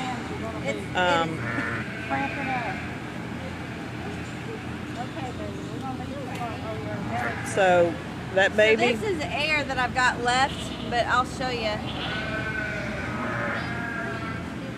So it's like glue. It's Elmer's glue. That's the best consistency. Yeah, can you see how thick that is? Like she said, it is like Elmer's glue. And so trying to get that to go through that tube, and you saw her just then, just trying to wriggle that tube, how thick it is. So it's still in this tube, just hanging out. It's just... I've got enough to squirt No, in somebody's we mouth. won't do a blood transfusion. She won't need that. Sometimes they will latch on to the end of that tube or that syringe that she has there. And what we do is we get under there and we milk the ewe out, and we milk it into that, take the plunger out and we milk into that syringe. Lambs are born with their teeth already. Yes, they are. Jen had some colostrum left, so she's going around and just trying to make certain that none of it is wasted. Oh, she's over there butting now. The baby that they were working with, That was like a tablespoon right there. Got out of there.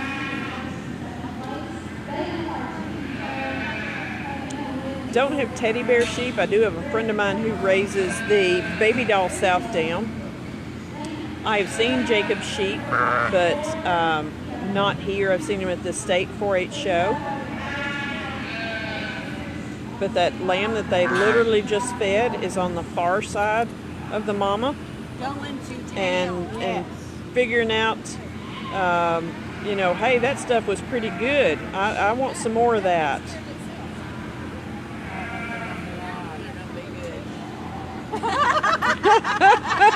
Now there's enough colostrum. Yeah, there's enough colostrum on the face of both of them because Mama is such a good mama. She's got such a milk supply that they were literally licking on each other's face.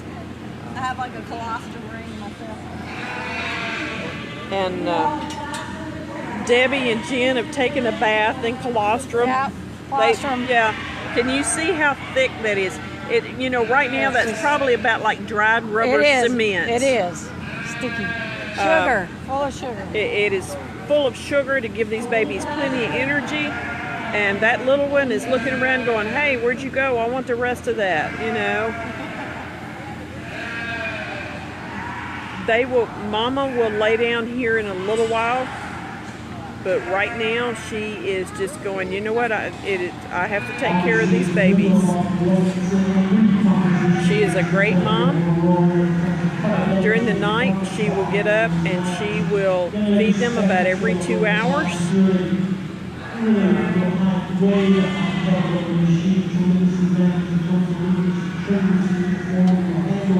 The baby that they just fed is the little ewe lamb that Mom is up there licking on right now. This is this mom's third set of triplets, and I think she's also had, she had a single last year. The wagging tails are beautiful in them. You know that they're doing good when you see those tails wagging.